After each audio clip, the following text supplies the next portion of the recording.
Korean app is insane. Korean app is wild. I love it. I love it. I genuinely love this app. It's really good. But why does it not ask you when you press end stream? It just ends it straight away. I just clicked it by accident when I'm moving my camera, and it ends the stream straight away. So for Kick, that's okay, but for YouTube, that's a huge problem. For YouTube, that's a genuinely big problem. I just clicked the end button by accident. Oh my god, bro. Oh my god, man.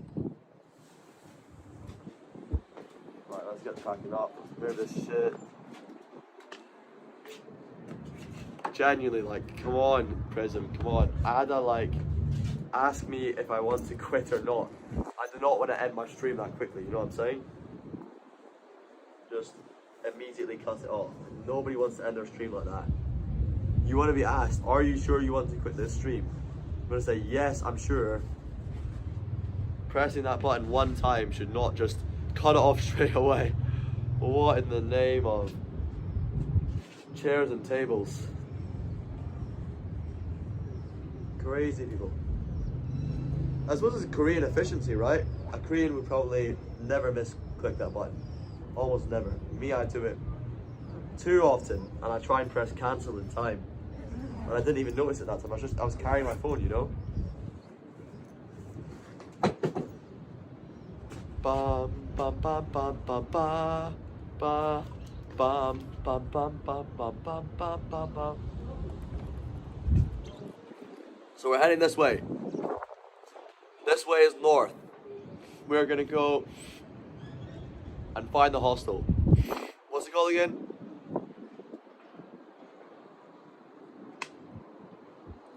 What the fuck's the hostel called?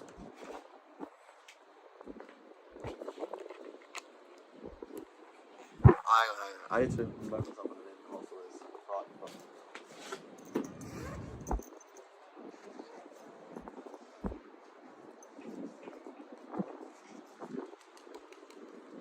Such a cool place. I love these rooftop stuff.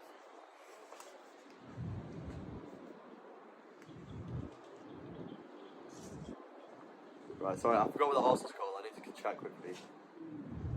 They'll be chill here, they'll be chill. They're not going to be too angry that I'm taking long. Like, it's already past 6, so they're obviously very relaxed. And they're vegan as well, so I can fight them. Fight them if they need to. Pull. Karate.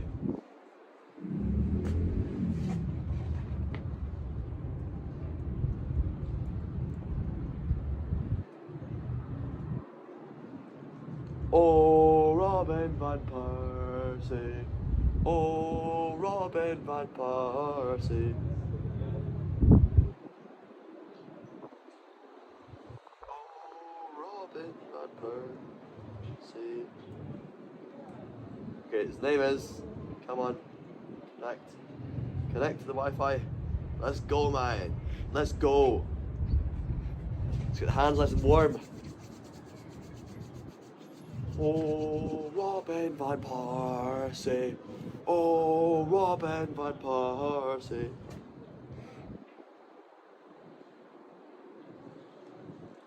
Come on, connect to the hotspot.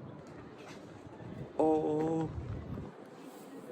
Back on for a few minutes. It's my train, first time to the subway. Yeah, I accidentally ended the stream. I pressed the end stream button. That was insane. Oh.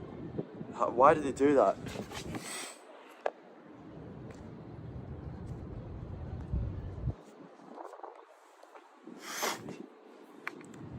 Why do they have an end stream button and they don't ask you, are you sure you want to end the stream?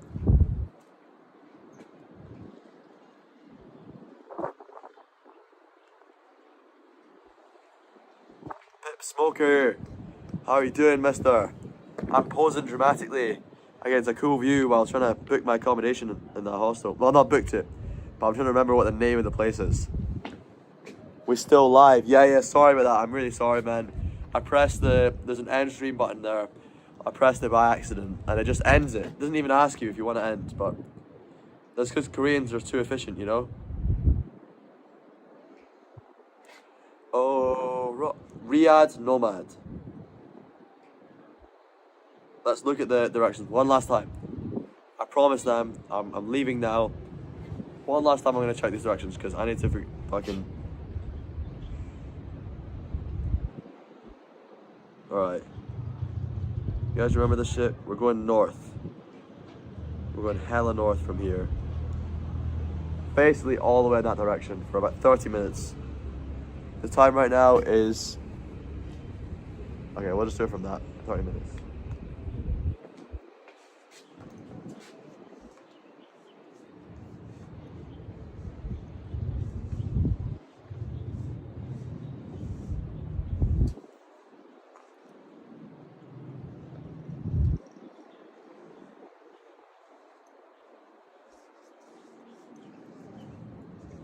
Oh, Robin van Persie. Oh, Robin van Persie. Right.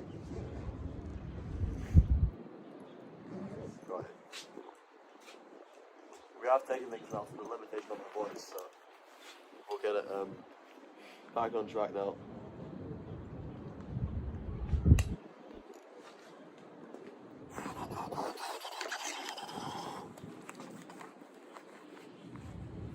Now I know. What do they say? The more you know. What's that saying? Yeah, I'm wearing shorts, guys. Don't cry about it. Oh, I nearly pressed the end stream button again there. That was insanely close. I normally press it when I'm trying to put it on the selfie stick, so. YouTube viewership's got right back up straight away though. That shows you how amazing you folk are. You just find me like that. Right. One last goodbye to this beautiful, beautiful view.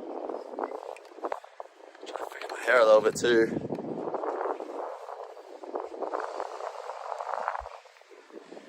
Such a nice, what, look, I mean, just look at this shit, like, what is this? It's awesome. Awesome shit. Alright, it's getting a bit chilly. A little bit chilly. So, my hands, before I play, I need to warm them a little bit for sure. It's gonna pop out. Let's make sure that doesn't pop out. Let's keep it on there nice and safe.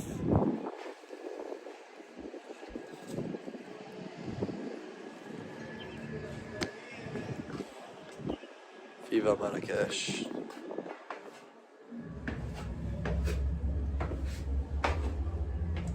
Oh no way, they locked me out. What? No, they didn't. This is just closed. Okay. Oh, that's hurt my arm. Ah, bro, ow. Okay, it's fine. I'm tough. I can take it. A Marine wouldn't be saying ow right now, would they? There we go. Now we can move it. That's a lot better.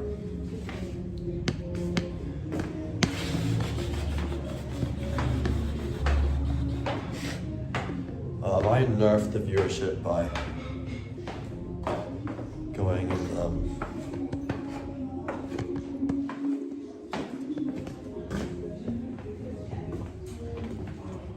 ending the stream by accident. It's fine, it just fluctuates. I shouldn't stress like that. Oh, bro. Oh, we got UK plugs in here? Right. Shall we use it? Why don't we use this tray to pick them up, bro? Put them in the tray. Right.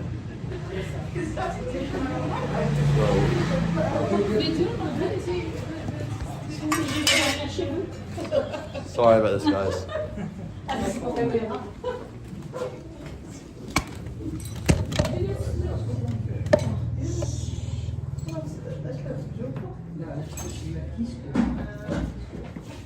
Scottish skirt.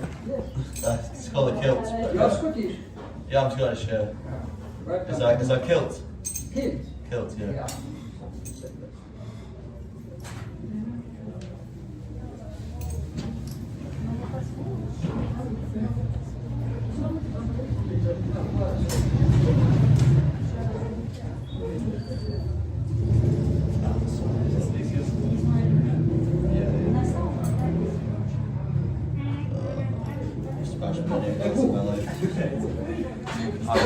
later for quite a bit.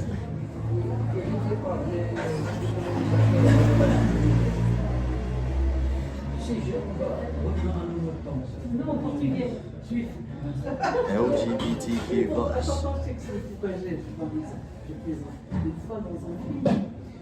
Nice, smooth pocket. Alright, thank you guys. Sorry about that. Hope that wasn't a very expensive glass. I'm here. Yeah, thank you guys. Have a good one. Guess what I just heard outside? I heard somebody playing my video. Bagpiper? What is that? Wow. No. In a vegan restaurant as well. I didn't think I would have seen myself there either. But no, I'm traveling the world playing bagpipes. Yeah. Congratulations, what a fabulous thing to do. Thank you. I know, I'm very lucky. When did you start?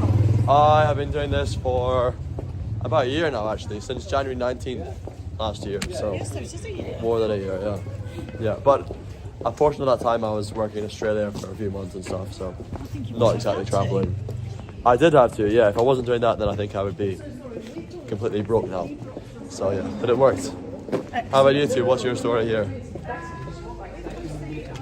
Susan's who works for an art gallery in London, and they're putting an exhibition on here in Marrakech. Really? Isn't that nice? Yeah, I've heard about this. There's a big art thing going on today, right? I think, yeah, it's sort of like an art week here, isn't it? How long have you So been there? what's your art piece? What do you do? What do I do? Well, sure, yeah. We just do interior design for pubs and restaurants. Okay, so What are you going to do with all your travelling and bagpiping?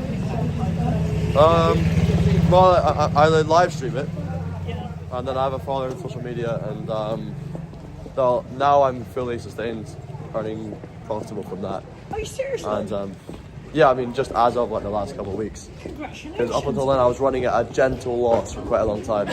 I know that And feeling. yeah, well, initially it was a very harsh loss, and then it got gentler. name? My name is Robin. Robin. Robin, yeah. Jess. Yes, nice, yeah, well, I mean, what I'm doing is not really art, but I kind of use it as a medium to show art, you know, and let people to access it. Do you find Yeah. that you've got like any similarities with say Moroccan music? And I have played with Moroccan musicians when I was in Rabat. Yeah. Yeah, some stuff, but I don't really go for mixing, I'd rather go for contrast. Very well. Yeah. But I think most people, they want to do fusion. It's very trendy in music right now. But I kind of go the opposite end where I just go all the way Scottish and then land in some mental place where I don't belong and do it in that way and try and communicate the message. Alright, have a good one. See you, thank you. I need to eat more. Definitely not eat more English from people.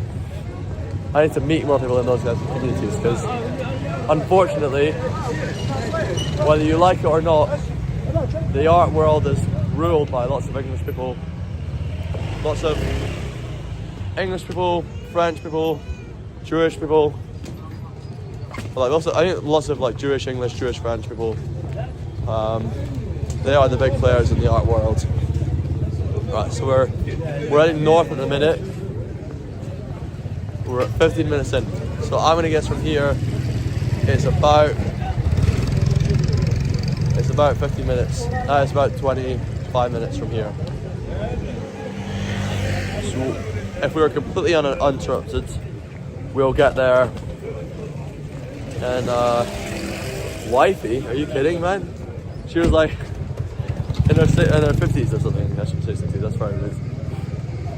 She was significantly older than me, but I really need to meet art people, so I should probably, actually tomorrow might be a good networking opportunity for me. I might use it to, chicken skewers. I want beef liver. Oh, sorry, I'm forgetting to hold the camera up. Sorry, guys. Yeah, I want beef liver with lots of fat. I don't want lean chicken meat. Where's the fat? I like the fat. Find the jungle. Oh, did you not see her? Sorry, that's what I was trying not to really show her, focus on her, because how you doing? I was thinking it might be a good network or something, a good connection, but I'm actually, if you didn't know, striking chords in the art world in France already, and there's a documentary filmmaker who's trying to make a documentary about me. So we are, whether you believe it or not, being considered as relevant and important in the art world even, which is very cool, in my opinion. I want to be, one day, a somewhat revered person in these types of spaces, but I'm going to learn from what exists and where all that stuff is. It's a whole other world. Thank you, man. Thank you.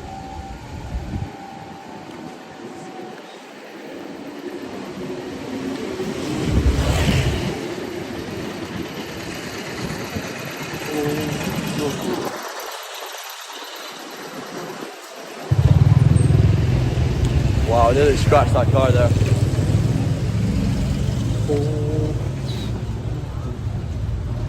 I mean, it's good to not have the cape on right now, because...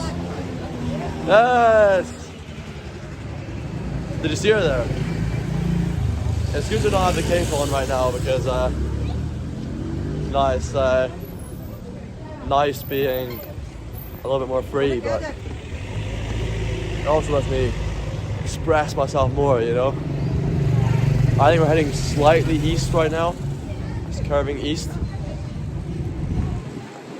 But this is bad. I used to be really good at directions and stuff. Traveling in the countryside, you really need it, you know? Missing Van Greek, yeah. It's been, this is really cool. It's varnishing the wood right now. But yeah, it's been a really good day. It's been a really good day. I'm ashamed to say that I ended the stream by accident there, but it has been a very good day. And it's probably going to be quite a good evening too. We'll see, but I'm getting good vibes. We've got a new hostel. I'm accepted myself as the influencer wanker. Music. Yeah, music. Who travels around the world with a camera, so yeah, it's not such a big deal. What do you say? Autist? So you call me autistic? But yeah.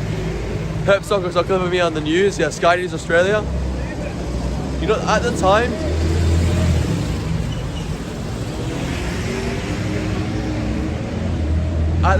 that did nothing for me. But afterwards, it's been very good. So even though I didn't get any views from being involved in that content, I did get a lot of, you know, respect after the fact, because people were, oh, I was here before. Oh, this is funny. I was here before. Alright, let's try and not go in circles here. The name of the hostel is Hostel Nomads. So we're gonna work our way towards it. Then we'll get to eat something on the way there. You guys are active right now. This is great. Chatting's been, I mean, you just talk at the right moments, and then, yeah, it's been great.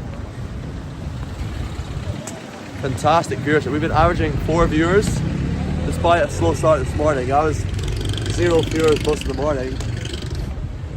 0 to 1 viewers, I think, was a lot of the time.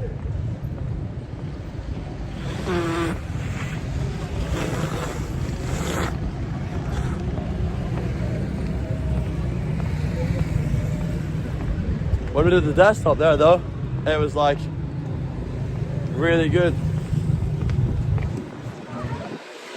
Desktop in a cafe. I mean, the thing is though, all of these things can be improved so much with a little bit of budget, okay? If there's somebody filming there, he's got the proper kit to set up the camera at a nice high angle. You can see me, you can see my laptop, we're sharing the screen as well, and you can see the nice view behind me. It'd be so much more impactful than just what we have right now. But it's authentic, and to be honest, the first thing I'm going to spend for on a budget is probably not going to be a super expensive camera. It's probably getting to go to mental places. I don't know how much getting an expensive camera is going to add compared to getting enough security and things to be able to go to Afghanistan. Because honestly, any camera below about 10 grand is probably not going to add very much to my content. It'd be a pain in the UK but to carry a backpack and hold a selfie stick at the same time. I don't know why I read the UK there, but I don't know why I read that, but yeah. No, it's fine. I mean, I'm just used to it. It's not like heavy. It's light, but it's kind of just, the annoying thing I suppose is the fact that you're using kind of the same muscles. So it's like very specific muscles and you're only using those for a long amount of time. But yeah, I mean technically right now it's HP, but when I watch the YouTube videos back, it's like really shit quality. I don't know why it's so bad. It's really bad quality. Which is pretty annoying. Because I want to try and make clips out of this shit, you know? I've been really delayed on making clips, honestly. I keep going to do it while doing content, but to do it while I'm live streaming, to do editing, it's very distracting from the stream, so I don't really want to do it. Even first thing in the morning, it fucks with the replay, right? If somebody wants to watch a replay of me, and I'm editing the whole time, you can't even see my screen while I'm editing. It's not good. Maybe we should actually do like an editing stream from 9 AM to 4, and then do like an 8-hour stream afterwards. Or 9 AM for 4 hours or 3 hours or something. 9 AM to 12 PM, editing stream. Stream from Streamlabs, use the hostel Wi-Fi, whatever. I need to head this way. I can't keep heading right. I'm going keep going, this is really east now. We're basically at the park. I've been curving east constantly. I think we can go that way. Alright, we're gonna cross the roads. Chill crossing roads.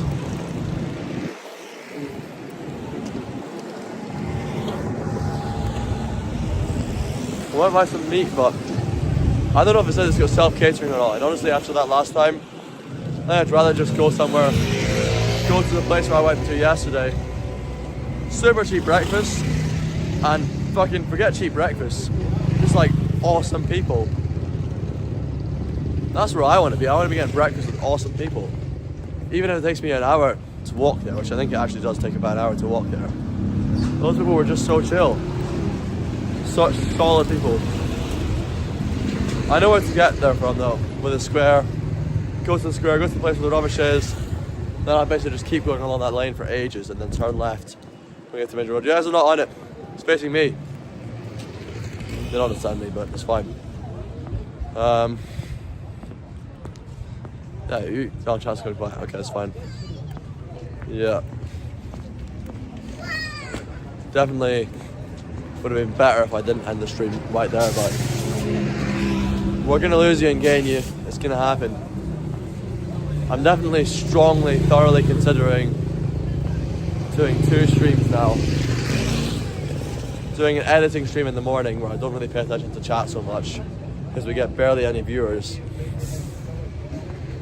And then what is this? This is carrying his teeth? What? Did you see that? He was carrying the bag in his teeth? If we say, that is me, I'm a Scottish man. Was there anything to give that away? Are you busking? Nah, not busking. Not here, man. I'm not gonna ask for money from the Moroccan people, man. I do social media, play bagpipes in mental places around the world, basically. And Have you? Yeah. You played in Edinburgh? Sorry? You played in Edinburgh? In Edinburgh? Yeah. Yeah, I mean, that's where I'm from. Yeah, I know you are. Yeah. I used to live But there. you used to live in Edinburgh? Yeah. Really? When? Pilsen. Sorry? I lived in Pilsen. You lived in Pilsen. Look at that, Jimmy. Look at that look. I said I lived in Pilsen. He went, you lived in Pilsen. What were you doing in Pilsen? Why were you in Pilsen, man? My son was born in Dundee, Nine Wells Hospital, the oldest one. Yeah, yeah. And then we moved to Edinburgh, and we got a place because so people just giving them the corporation was just giving them away. And we stayed there. Yeah, it was good. Yeah. My good. son lives in Musselburgh. Alright. Give him a blow. Okay, no, not the man, but. What? He's got to give us a blow. No. Come on. Oh, like, please So meet you, man. where you staying? You live in Pilsen, that's so funny. I know. Are you Scouse? What's your. Yeah. Okay. It's not that strong. No. I do actually sleep on people's like, couches quite a lot. I end up doing that. Well, but what's your website? just search for Robin Bagpipes and you'll see me. Robin Bagpipes. You haven't got That's a it. fridge on your back, lad. I've never robbed a bagpipe in my life, but. So these, do they appreciate it? Oh, yeah. That's good. But people ask. People are starving and hungry in some of these places I'm going like Malawi. Yeah. And they're asking me to play them bagpipes instead of begging for money. They'd rather have bagpipes Why have you done this than then? money. For what reason? Spread the culture Of and spread this culture. Robin Look me up, you'll see all about me. When you search my name in Google, it comes up with an AI summary that will tell you what Google thinks I am. How long are you here for then now? Well, probably going to leave tomorrow. Where you going? But I'm in for tomorrow? 3 weeks. Where you going tomorrow? Agadir.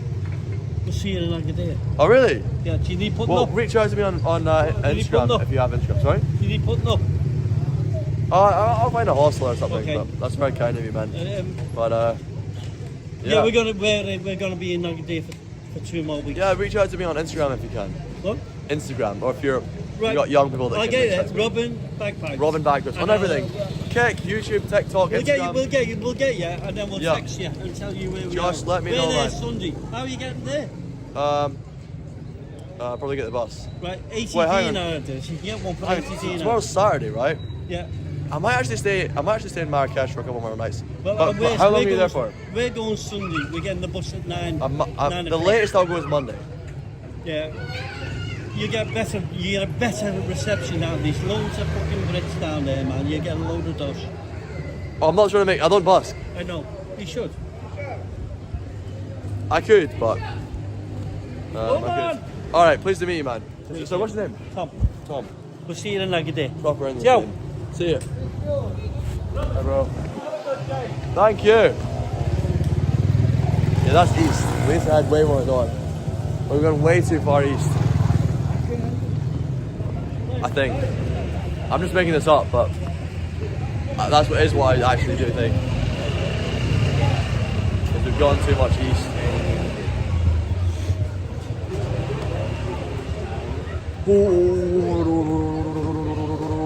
Do you hear that guy? A Scouser. A proper Scouser. Sort of. A well-travelled Scouser. An even and rounded Scouser. He lives in Pilton, of all places in Edinburgh. Which, in case you don't know, is not the most desirable, definitely not the most desirable real estate in Edinburgh. However, you seem to enjoy it. Alright, I really wanna. So what do you want to do? Yes, come, you're welcome. Hello, how you doing, guys? Hello, yes. Oh, this is a barber shop here. Yes, barber shop, yes. That's very nice, How are man. you? I'll get you guys on camera. Look at this, they invite me to come and see their barber shop here. Come here. You are here in the Beast Barber Shop in Marrakech. The Beast Barber Shop. Yeah. The How are you doing, folks? the lot of playing What a of little the community. football is come here every day.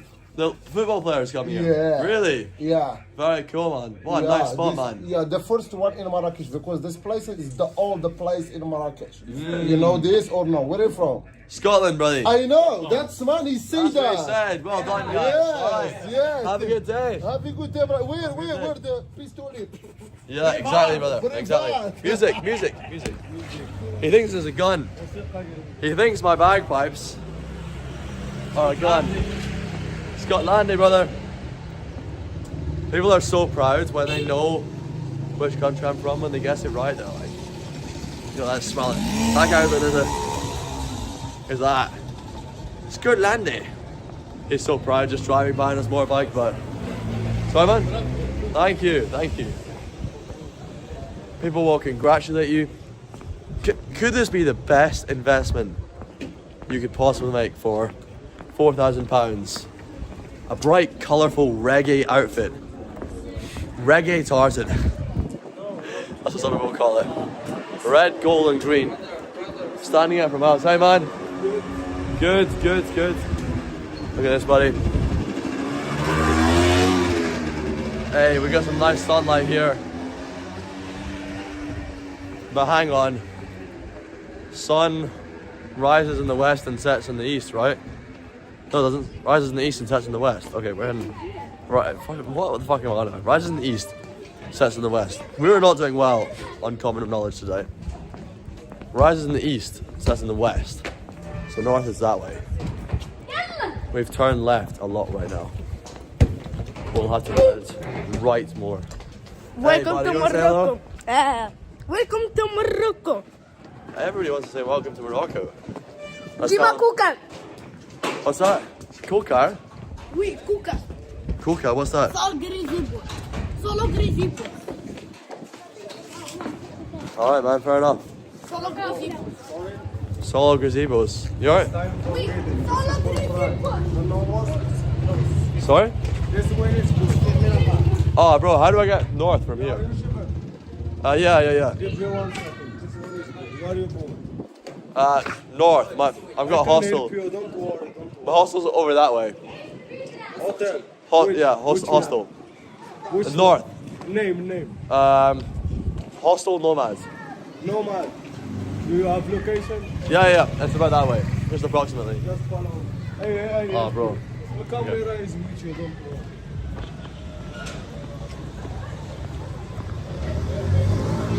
Right, we're heading Where are you from? and south. I am from Scotland. Scotland. Scotland, yeah. It's Northern Europe. You know it? Yes, I know. It's good country. Solo grisipo. Solo grisipo. Solo grisipo. Crazy Bulls is team.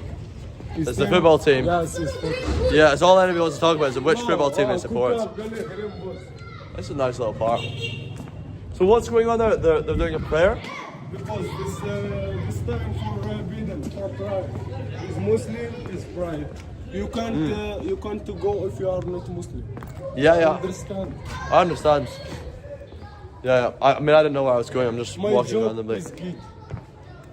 Guide. Is good. Like if you are lost, I can help you, Oh, bro. a guide. Don't worry. Well, I'm fine, thanks, man. But appreciate I it. give you good direction. Don't worry, bro. Alright, thank you, man. I appreciate it, buddy. No. Have a good one. Okay.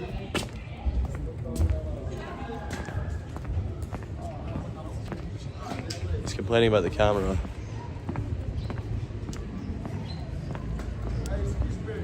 Yeah?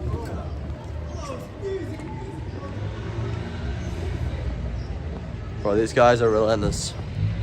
You can't, like, my job is geeked. He's trying to charge me money for giving me advice. How you doing, man?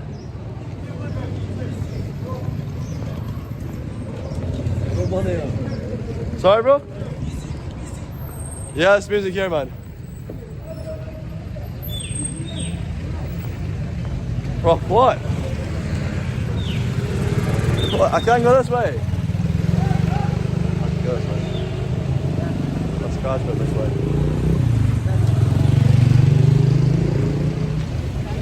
Alright, guys. Give my cooker. Everybody wants to say the fucking football team they support. Back to camp. Nah, we're gonna do an exploration, but that was a bit dodgy, man. I really didn't like the energy of those people. They were really fucking dodgy. So we're gonna head west a bunch. That was not the plan. Apparently there's a Scotland, bro. Exactly, man. I think there's like definitely dodgy people around here. Not totally sure why, but Not liking the vibe. Might just be the time of day, some tents or something is happening, but it's pretty weird.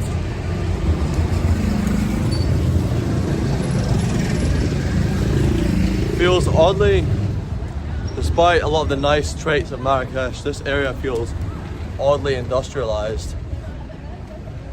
I don't know why they're giving off this energy.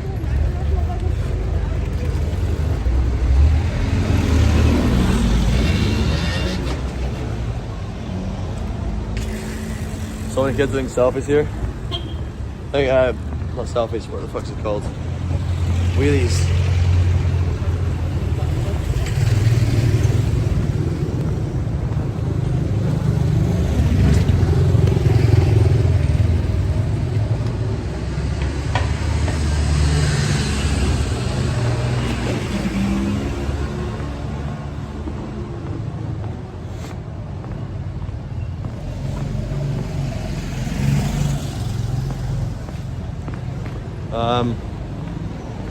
I don't really want to play bagpipes in a place like this. I think it's the sort of place where you don't want to attract too much attention to yourself, so we'll try and head through it fairly quickly.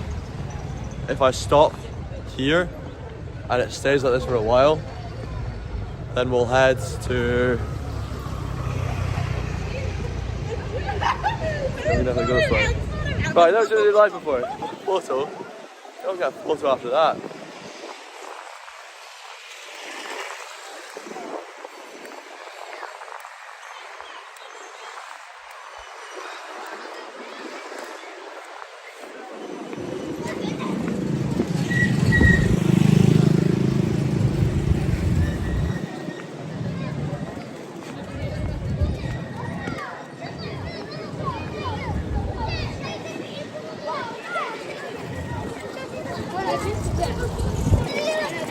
Alright folks, how you doing? Whoa! Are you still streaming? Yeah, man. Always streaming, brother. I don't stop. Did I?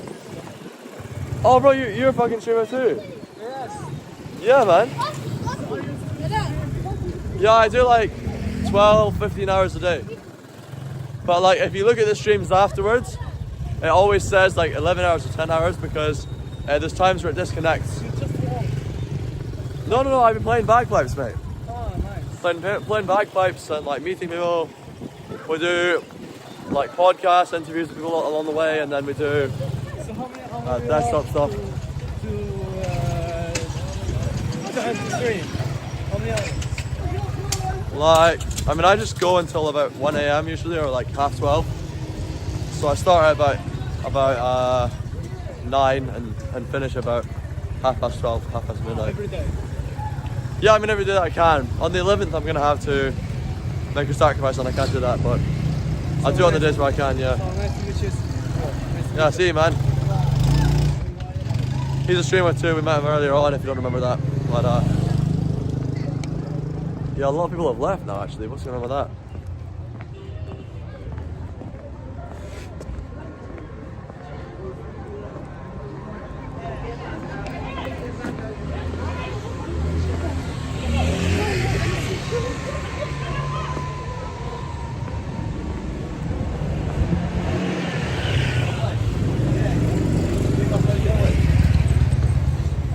All right, folks.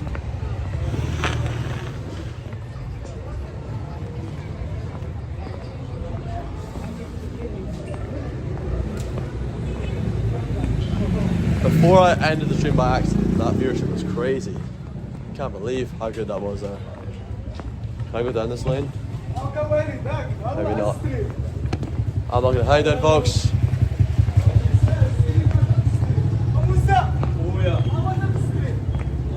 What do you say?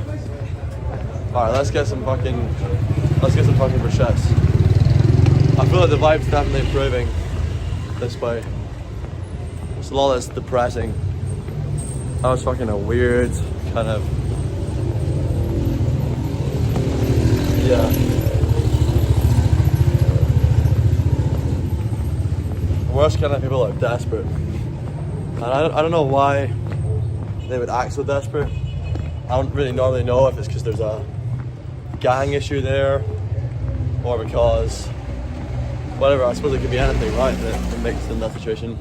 I definitely don't know enough about the culture here to identify what kind of issue leads to that, but whatever reason they're desperate because they're in debt or because they've got alcohol issues or going vaguely in the direction of north.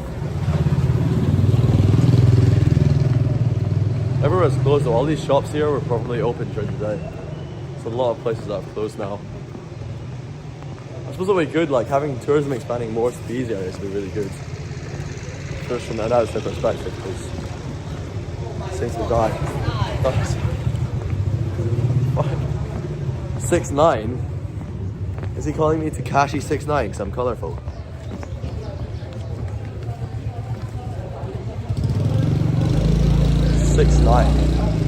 I've never been called 6'9" before. What a comparison to draw. 6'9". Fucking 6'9" my arse. I'm kidding. 6'9's alright, I think. It's quite funny, dude. I don't really know much about the criminal shit. Everyone's thinking he's a snitch and all that. I don't know.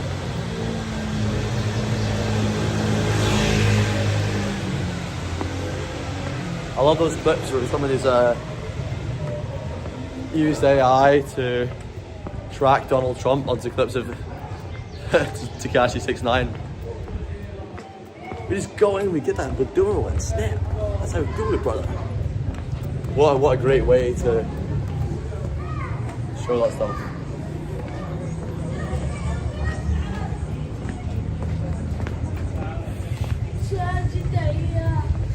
GTA. Right, we're heading properly north now. This is definitely properly north because we are. The sun's fully to our left.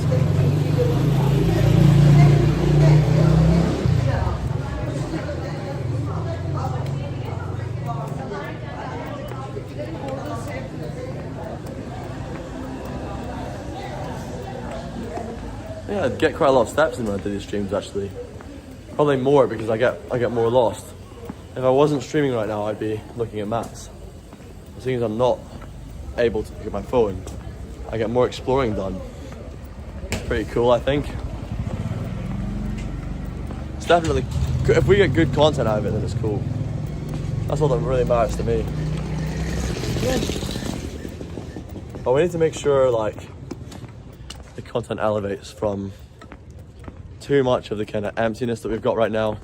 I can tell that the gaps around just speaking to the camera are actually go really well with you guys.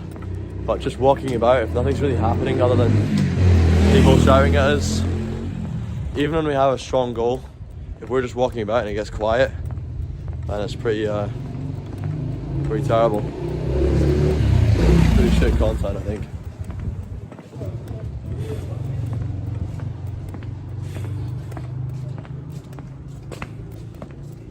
Alright, we're getting more into that vibe again, that like the lucky vibe. I'd rather a touristy area than a place that feels desperate.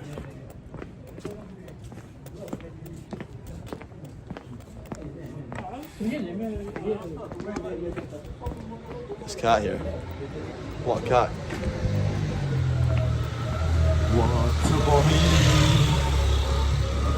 What a boy.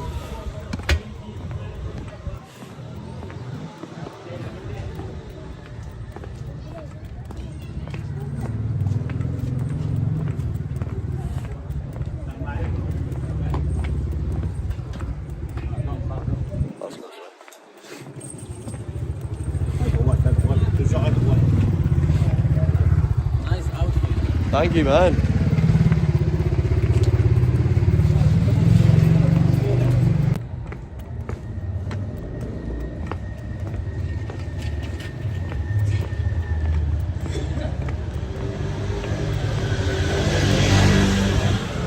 Sometimes, and you can see here on the buildings, they've got these arrows. Right here, it's lots of blue arrows I'm following right now. I don't know what the blue arrows are for, it's certain or something, but pretty useful for just indicating that we're on some sort of main route. So I can tell that we're not on a random pace. Right, this building is quite interesting actually. I've never seen these patterns, or certainly not noticed these patterns on the building before. Look at that, these squares and triangles, with little circles inside. What is that?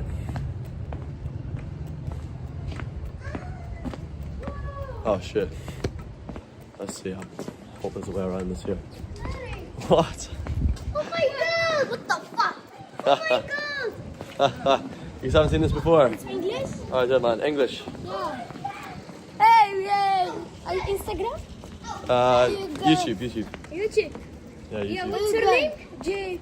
Robin Bagpipes. Robin Bagpipes. Bagpipes, yeah, bro. Bagpipes. I travel the world playing music. Music. يا الكارت كل معك كل شيء كان كل شيء سخت كل شيء طايح كل شيء معقد كل شيء ناض كل شيء راي تشاي انا كل كاي عندك تمشي تغامر بين تروب التاصرين دراري خاسرين راس درب عاصرين بيه وشرا Insane. ناري اسهل من عشية لوبيك سكوير لوبيك سكوير The big square. Yeah. Yeah, this one. We. رحنا بليتي فيديو ارجع الحرادة دابا شي تيجي تموت عيب الفردة غسالك تابوت اسكت المولا فاقت ليحك عليا كان قريسيلا نفسي ضاقت يا ماشي قاسي The rappers apparently. سمحوا لي this way يجيني انا This is the way? كان زرع العاصمة قريسيلا نفسي ضاقت يا ماشي قاسي Yeah, he's got roller blades on now. سوقي كلهم ماشي نفس الكاريين Alright then, man. I've got some accolades.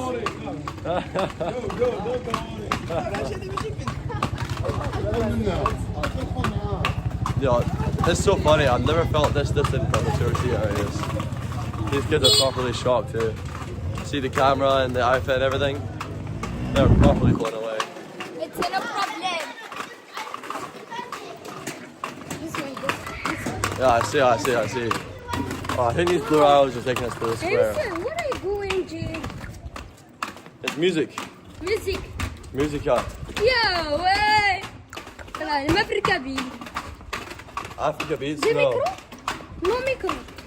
It's like a flute. You know a flute? شوف فيديو. Yeah, look at these rollerblades here.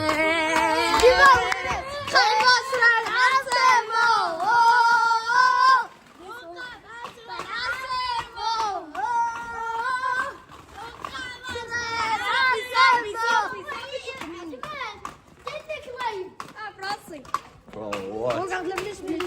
I'm walking so far. Nice. It's Morocco nice.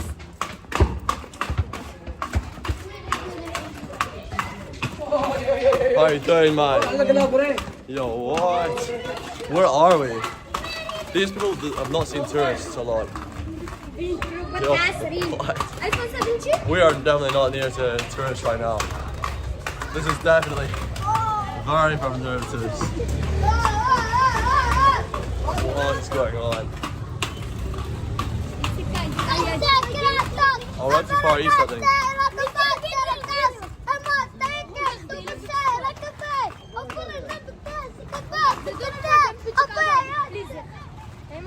Alright, bro.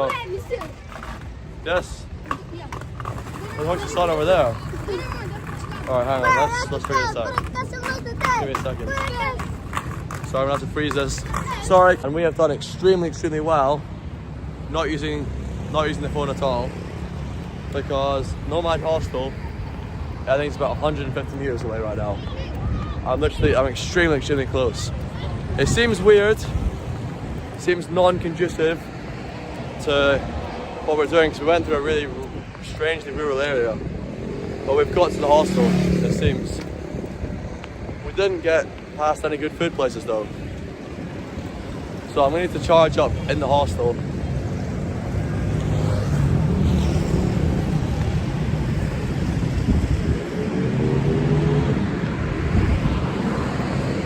Thank you, man.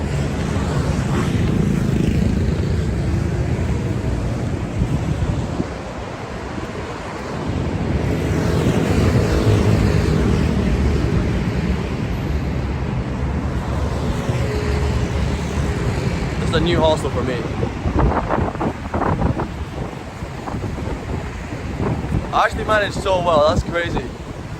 I can't believe it because it felt like we were so lost and so out of the way. Yet in reality, we were going in the perfect direction. We were actually going right to the hostel.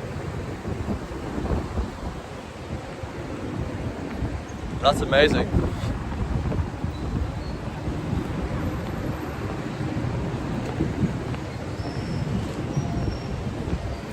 Look at this environment right now. Is this what you thought Morocco looked like? I'm curious if it's in strong contrast to what you'd previously understood.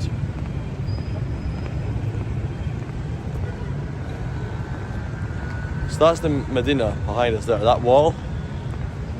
I believe, from what I can tell, is the edge of the old city. You see right now, I'm in a place that looks relatively modern, new.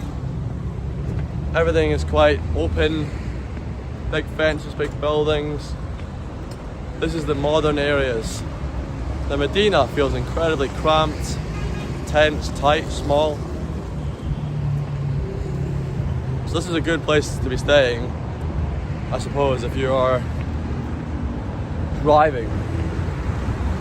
If you want to get a lift from the hotel, from the airport to the hotel, you can go this way and you can be right at your hostel from a car.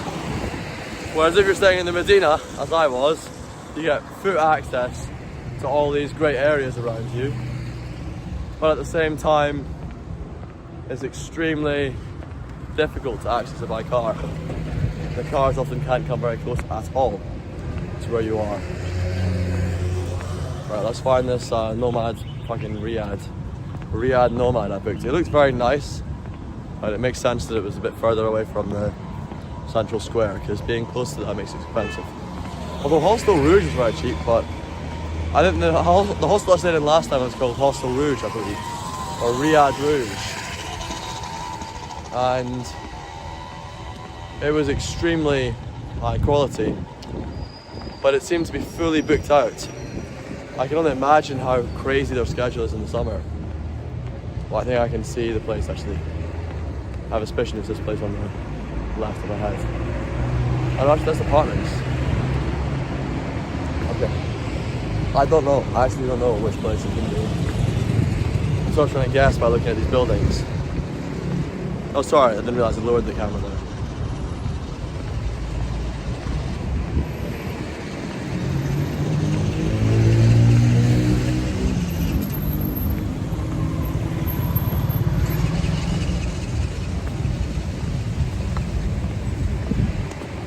No, it wouldn't be a top of a pharmacy. Okay, I'm gonna need to check their house again, sorry. I'll try to be quick.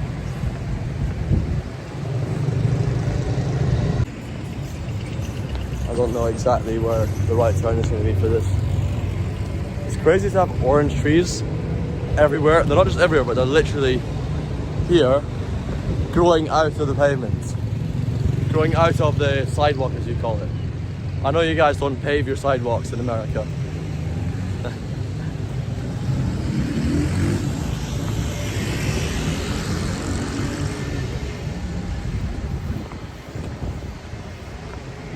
Should I buy sun cream? I think unless I get sunburned, I don't really need sun cream, do I? Pretty sure it's just somewhere a little bit after the turn here. We go up straight a little bit and then left. I need to get my map reading skills up a lot more. The more I can read maps, better. The less I need to read maps while I'm on stream. Because even completely, you know, forget the fact that I can't go on my phone while I'm streaming right now. If I'm streaming all the time and I have my own phone here, I would want to be able to quickly be able to do things without having to check all the time. Vlogger! Those guys are trying to signal there to the car and explain that I got in their way. But the car was beeping at them, thinking they got in the way. Just by being idiots, not realizing they were stuck behind a silly bagpiping vlogger. Alright, Marrakech, 2 man on my bike. Have you got some food here? Yo, what have they got? Hi man. What are you serving? You serving tagine? Tagine? Oh, okay, good. You got pictures of it, but it's just all bread there, I think. Yeah, it's bright. Okay, I'm going to go off though quickly. The sun's setting ahead. I just need to check the maps again. This is fucking far from the main location, man. I wonder if that's why they reduced the price. It's so weird to have that high price though. Well, not high price, but 15 euros for a night and then say, oh no, we're gonna half it just last minute like that. Maybe they got a damn issue or something just drastic happens. I don't know. Wow, the viewership's really dropped. It's normally pretty good at this time. I wonder what's going on. Yeah, I need to leave my bagpipes behind, get my cape on, walk into the city, and do shit from there. This is not promising here. Hey folks. They're singing some rap to me. It sounded slightly Spanish, actually. It's interesting, YouTube disconnecting seems to lose me more people. Hi guys. I'm looking for... No.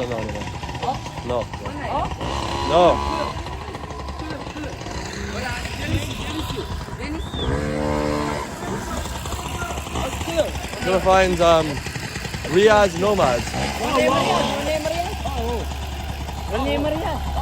Riyadh nomads.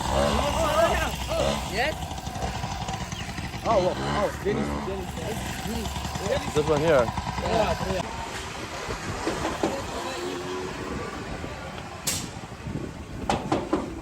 Oh, what is this Riyadh? That's crazy.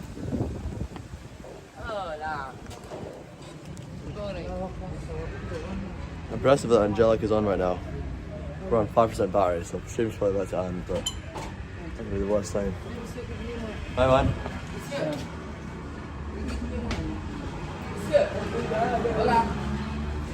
Just saying hello to you, man. Hi bro. How you doing? I just got my passport out, yeah? Sorry? Is it my passport, or did you work here? Or you Oh, no. just No, I'm just generously helping out. Alright, let's call it a night for the bagpipes.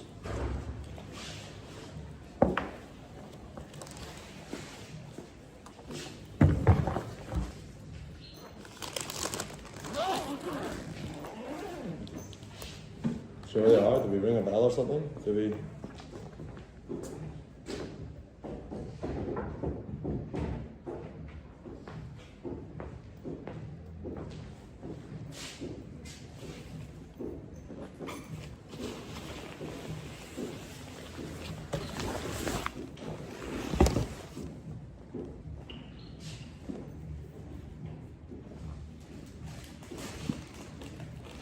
That's great.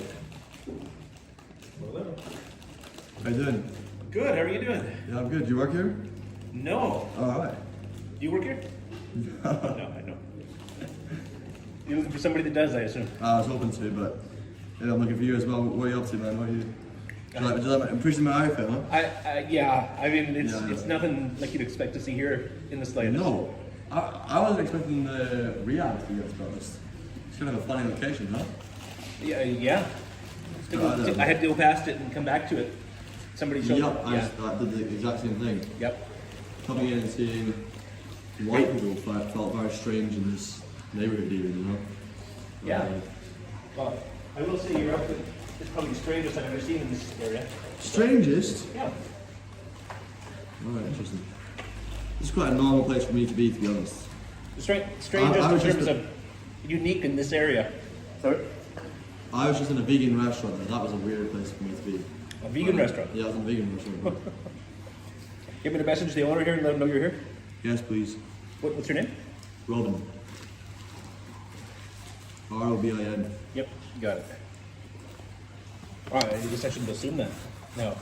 Could be R-O-B-Y-N or something like that too, I guess. But A lot of Americans, I think in America you've got a lot of different name spellings. So those charge. Oh, what is that? Is that wireless charger? no, that's just a light switch. If you need a charger, there's one over here. Nice. There's a light switch. That's a light switch. Pretty modern this place, huh? I don't know why it's so cheap. I was like suspiciously cheap. Are you staying in the hostel room? Yeah, I think so, yeah. Yeah. Just a big room and lots of beds. But it is far out, like, compared to most other ones. And Marrakech in general is extremely cheap for accommodation. Compared to other places I've been where the options are quite limited, you know. So where were you before this place? I was in another place in Marrakech last night. It was like, the staff were like fucking nightmares to be honest with you. Pretty really just made it with a shit time, but I got actually really wound up by it. Did you say that again? I got really wound up this sorry. morning, but no, it's not good. Good apologize, but it's pretty odd. So. That's where you can tell I'm not American and Canadian. We apologize for everything. Oh really? Americans don't apologize? Well, Like, it's not for everything. it's not for everything. It's a very English thing, I think of like. There's actually a law in Canada. This is the honest truth. There's a law in Canada that says that if somebody apologizes for something, you're not allowed to use it as an admission of guilt for them to do that thing. Because we literally apologize for everything. Right. That's interesting. Do you have civil law in Canada or common law? Oh, Both. yeah. Same in Scotland. Yeah. We've got both in Scotland as well. Oh, that's so interesting. Creates all sorts of chaos. What, Canada? Yeah. You're defecting to the Chinese, so you're not. What's that? You're defecting to the Chinese. Oh, sometimes. Is that not what's happening now? I've spent the last 7 years in Asia, so maybe I am defecting to the Chinese. Why, you've been in China for a while? Well, some of it in China, some of it in Japan or Philippines or. I love China. I've been learning Chinese. Well, I was learning Chinese, and now I've stopped to try and focus more on the things that are most core to my aim. Such as. Well, social media. I'm actually live right now. believe it or not. But they all went offline because it kept disconnecting when I was going through those buildings. So. The Wi-Fi details. Nah, I mean it's probably going to be worse than my. I've paid for a pretty good service here. Most of the places I've been into, the Wi-Fi's worse. Right, you're on live now. So I've got 25. Yeah. So we go for like the whole day, for 15 hours every day. So. Who watches? Right now, quite a small group of people, but we've actually been doing pretty crazy stuff like with bagpiping through bars and getting good interviews and podcasts and debates going and things. So it's meant to grow pretty good. I'm good at making viral videos. I've got 250,000 followers on Instagram from just doing viral videos and stuff. So What kind of videos? I mean, obviously you. Bagpiping, yeah, playing bagpipes in crazy places. Like usually making some sort of statement or like using a controversial situation or something like that. And, I want to promote our culture. People in my country, we have we're too apologetic about our culture and actually losing it. So I don't know what's happening.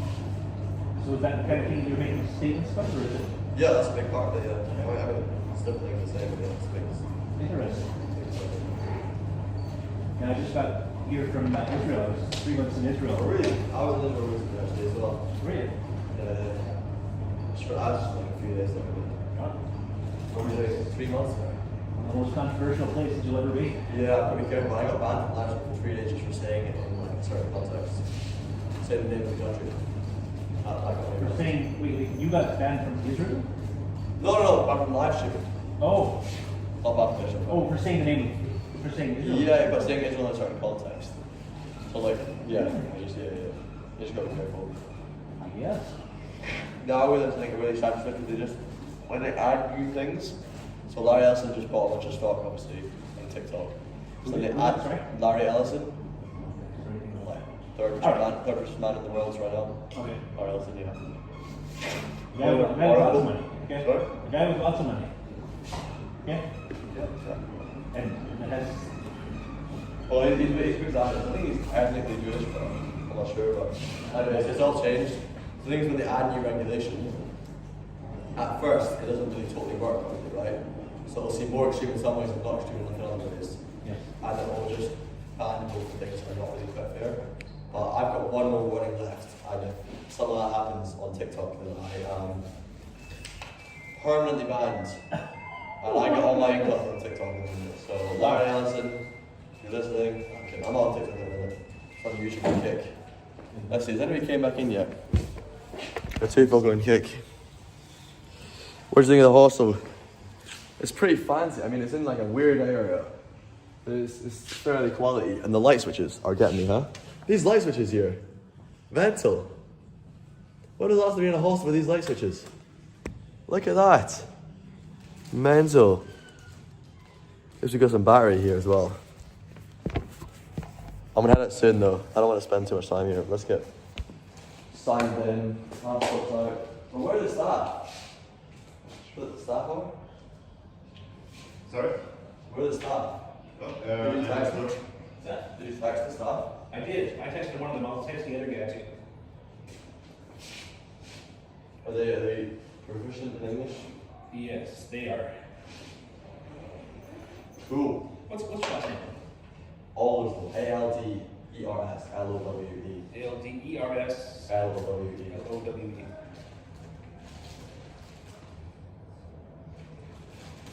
It's a weird name. That's an interesting name. I've come to learn there's no such thing as a weird name anymore. Wow. You've been traveling a lot of places. Where are you in Israel? You don't want to say. No. Most of my time in Israel was in Jerusalem. I spent most of 3 months living in the old city of Jerusalem. Yep. And then, traveling around a little bit. And then been out to Palestine, been out to a few different areas. And what else? Before that, I was in UAE. Before that, Thailand, and before that, Malaysia, and before that, Philippines. Fair bit of travel. Is your theme countries that have huge growth potential? Or certainly right now we're growing massively. My theme is countries that where I expect we're going to do some work, missions work, helping the churches out, helping the gospel message. Oh, right. You're a missionary. Yeah. Ah, okay. So I'm doing a little bit of exploratory work here in Morocco right now just to see what's going on. Which church? Which church? Well, I guess you could call me a Messianic Zionist. Well, you're a Zionist. What's the name of the church? It's Zionist. I'm not actually part of a church denomination itself, or the church itself going out. I'm, So, how does that work? I mean, like, you're not part of a church, so you just do it individually? just doing it on my own, yeah. And then, did you, like, work a job for a while and then you just, like, saved up enough to... No, I do have, churches that support me in Canada, United States. I have individuals that support me as well. Yeah, I have 3 churches that support me, 3 different denominations. Because I presume with being a missionary, you kind of... When you're almost going to be issuing people towards a certain group or church or state, one of your hearts up, right? To a certain degree. I mean, the biggest thing is that people have to know who Jesus is. Once they learn who Jesus is, that's, I mean, it doesn't matter to me which denomination they go to. As long as it's a Bible-believing, Jesus-affirming denomination, that's all that matters. Are there non-Jesus affirming denominations? You mean like Catholics or what? Well, Catholics are probably, I mean, there's people I believe that are going to be in heaven that are Catholics. I believe that's absolutely true. Do I think that everybody from every denomination is going to make it? No. But I believe that, that you have to have a personal relationship with God, and that's what it's all about. That's the short answer. There is a heaven, there is a hell, there is something that happens after this life. And we tend to focus on this life only. When that's all you focus on, then you're in trouble. Because there's way more that happens after this life than what happens during this life. So, everyone has had issues. Everyone has had problems in their life. Everyone has had, things they've done that are not right. And because of that, everybody needs to get right with God in some way. And the only way to do that is by having a way that we can get right with God. And the only way with that is to have Jesus that died for your sins, rose again, defeated the covenant of death. And because of that, we all have the opportunity to be in heaven. So in terms of which denomination I point people to, there's a lot of good ones in this area, to be honest. But it's broadly Protestant. Broadly Protestant. Yeah. Some of my work, I've actually had Catholic priests that have blessed the work that we're doing, which is nice. There's Catholics that have said yes, we love what you're doing, go out and keep doing it. But there's more Protestants that have said that than Catholics, for sure. So is your main criticism of Catholicism that it adds all of these other systems and complications in the way of access to Jesus and God? The Pope and the Trinity and all these things. I think every denomination does that to a certain degree. The Catholics tend to do it more than most. Well, the problem is as soon as you come up with a system, and like you say, there's a system that brings you to God. The systems don't bring us to God. It's a relationship with Jesus that brings us to God. And so if you're using a system as your basis for salvation, that's an idol no matter which group you're part of. Yeah, and most people's criticism of the church is all about systems. I mean, I don't know anybody really who's going to say Jesus was a terrible guy. Like a Muslim or extremist or extreme liberal or whatever. I don't know who's really going to go there. Well, Muslims have a very different criticism of Christianity. In fact, the biggest criticism that non-Christians have is the Christian idea that equates Jesus with God. And that's something that's very difficult for non-Christians to be able to wrap their head around and agree with. It's what the Muslims have a problem with, it's what the Jews have a problem with, because what they say is that Jesus, a man, equates himself to God. And there are certain things that, honestly, you cannot reconcile with Jesus unless he has that divinity, that he has more than just a man. If all he is a man, then there's no reason that we should follow him any more than we should follow anybody else. Yeah, the Muslims believe he was a prophet, but didn't die in the way that he did. But they also don't believe that God would make him suffer. Which is very, I've just heard that. I've never heard that they must surely believe a number of things in Jesus' life were not true if they don't believe that he's suffered. It's true. That's the part I can get behind the least, to be honest. I mean, saying that God wouldn't make him suffer is strange because the whole story is that God makes good people suffer and gives you these challenges, right? That's gives challenges for sure. Suffering is an interesting term. We all suffer in some way, shape, or form. We all are. We're all going through life, and we all have our own trouble. The suffering that came about, if you want to go back to it biblically, came about when Adam and Eve sinned in the Garden of Eden. And then God said, the work you're doing, he said, now you got to deal with thorns. It's not just going to be an easy work anymore. Now you got to deal with problems, is what he said. And it's interesting. The work isn't the curse. A lot of people think, work is a curse, but work isn't a curse. It's the thorns that come with it that are the curse. And those thorns came about because Adam and Eve put themselves in a place above God. They basically said they had their own pride, their own way of doing things. They wanted to make themselves equal with God, and it didn't work out the way they had hoped. And if you think about it, think of yourself as being equal with an infinite God really doesn't make much sense to begin with.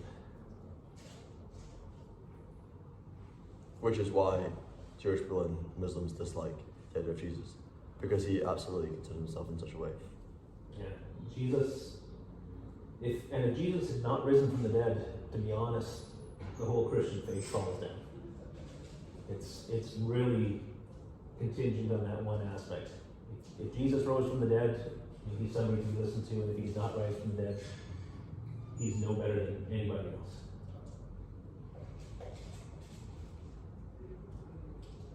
What do you think of Christians who seek moral wisdom from other sources, such as if they read information from Greek mythology or philosophy?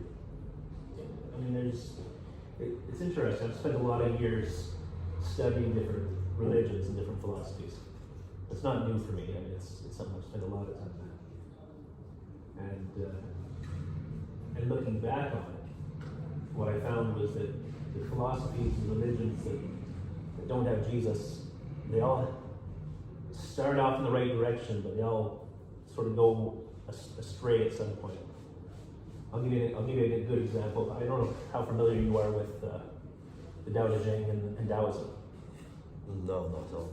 Well, Taoism was written by Lao Tzu about 500 years before Christ, before Jesus. Oh, okay. And Chinese religion. And it basically starts off with, in the beginning was the way, and it talks about Taoism, or was the Tao. And it talks about, it's a very mysterious, mystical religion. And if you follow it through, it seems like it's a very passive religion, very simple, one that will give you passive leaders. And in this Taoist festival, they do things like they wear white to show their purity. They eat only vegetables, so they're not eating meat, so they keep themselves pure on that side. And then they have this parade where they walk down the street. So I went over and watched this parade.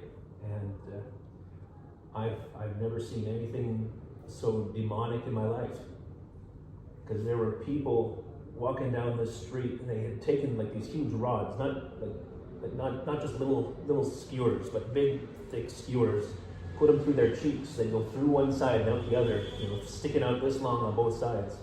Some people had one, some people had two, other people had three, going right through their mouth. And these people are walking down with blood dripping down from these things. Some people are carrying these huge scimitars, like these big axes.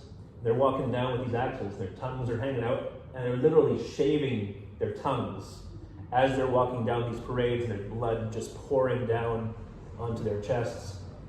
And I realized this system, this religious system that I thought, it's so close to Christianity, without that understanding that that you can have your sins forgiven. This is where it comes to. Because unless your sins can be forgiven, you've got to find some way to forgive yourself, like basically to destroy the sins that are in yourself. And that's what every other religion tries to do. And I'll tell you what, it hit me hard to see that. Because I saw girls as young as 12 or 13, walking through doing this with their, on the streets. And it was just for their sins. They're basically trying to absolve themselves of their sins. They're wrong, the things they've done wrong. Is Christianity the only religion that forgives you of your sins? It's the only one, really, that you don't have to do it through works. It's true. The other ones, the Buddhists, the Hindus, you gotta do something. You gotta act. It's up to you to make yourself right with God. And Christianity is the one where it's the only one where Jesus is there, that gave himself as as the sacrifice, so we don't have to sacrifice ourselves anymore. So yeah, there's something very, very real about that. Your knowledge is actually really incredible. I'd really like to spend my time trying to learn a little bit more from this from you. Would you like to? Have you eaten yet today? Have I eaten yet today? I just had a bite to eat, as a matter of fact. I mean, for dinner. But I'd offer you to come with me. I can turn off the stream if you want, because I'd really like to learn more about this stuff right now. I can turn this off. Oh. But me, I grew up an atheist, and then last year I started to go to church a little bit more. And you're, especially in terms of your understanding of other religions as well. I mean, that's just so fascinating to me. If you want to go and get food or just a coffee or something, I'd love to try and learn more about all this. At least. Absolutely, I can go for a coffee. That's incredible, yeah. But I gotta go tell my wife I'm going. She's upstairs there. Oh, your wife's here too. She is, yeah. What? You got kids here or just? Just the two of us. And were you traveling in Israel and UAE and? Yeah. Well, we've only gotten married within the last year, and so everything we've done, all our travel, You got married this year. Well, the countries I mentioned, I think we hit 7 countries in the last few months since we've been married. That's a lot, yeah. So we're getting started. Is this your honeymoon or what? Well, sort of. You know, this is like I said, this is work for us as well. But there's. So you're working. Your wife's also working on this stuff. Yeah. Well, you can both. But she's resting today. Okay, all right. Sorry. So she wouldn't join us. Have you just anyway. arrived at the minute? No. But okay, that's fine. Yeah, that's good. We all need a rest. Yeah. Cool. I should really try and find these people. But would you like me to end this though? It's up to you entirely. It's your thing. Okay. Yeah. Well, I mean, I record most stuff I do. Just they're always interested in these things, and there's not many people on right now, but people go and they watch the replay. So there you go. Got it. Can you tell them 202, please? all right. I'm not going to do my passport or anything. I guess they know who you are. It's interesting. It's a lot of trust, really. Right, I'm just going to dump my bag there. Guys, I'm going to be back in. Let's go back in. All right. So are you dressing like this every day? Yeah. Yeah. Yeah. I like it. My wife will get a kick out of it too. Yeah. She's never seen anybody from Scotland before. Really? Where's your wife from? She's from the Philippines. Philippines, wow. Oh, hello. Your timing is perfect. Yeah. Thank you. Good to see you. Good to see you up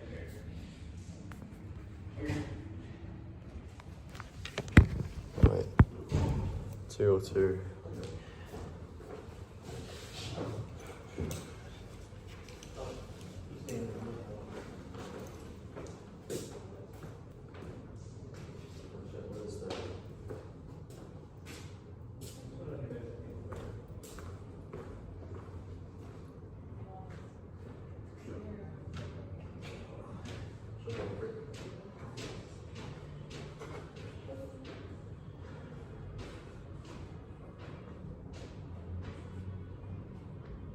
So I think you're over here in this one.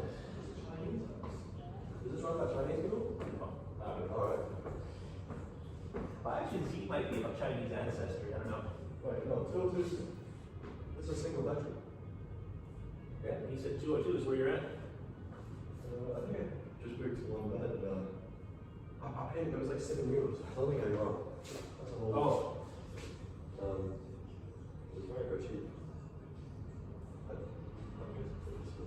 I think you're right, actually. Yeah, I'll put it in there. So this is not yours. This is the women's room. Oh, sorry. It's all right. I'll show you what the door is downstairs. I've nearly moved a number of times. I shouldn't say I've done that. I've almost done that many times. Sounds like you do as much traveling or more than I do. I think I paid for one once in Vietnam or something like that. That's the guy's.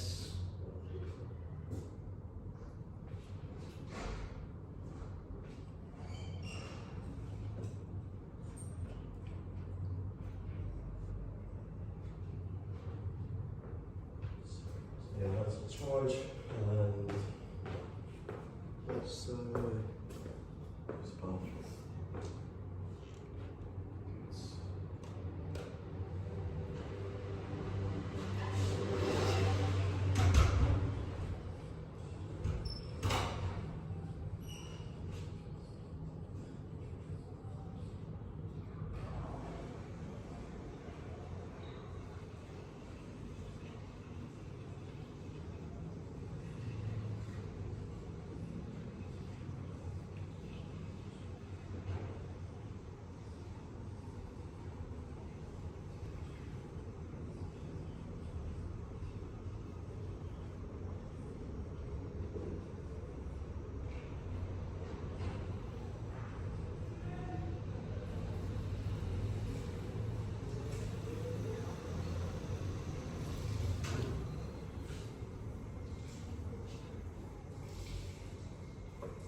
it up for a minute, get my evening wear on.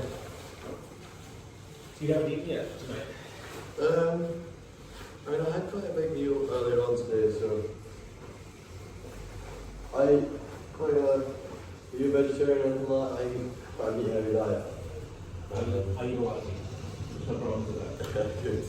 Like, actually, I pretty much only eat meat and then like vegetables and things.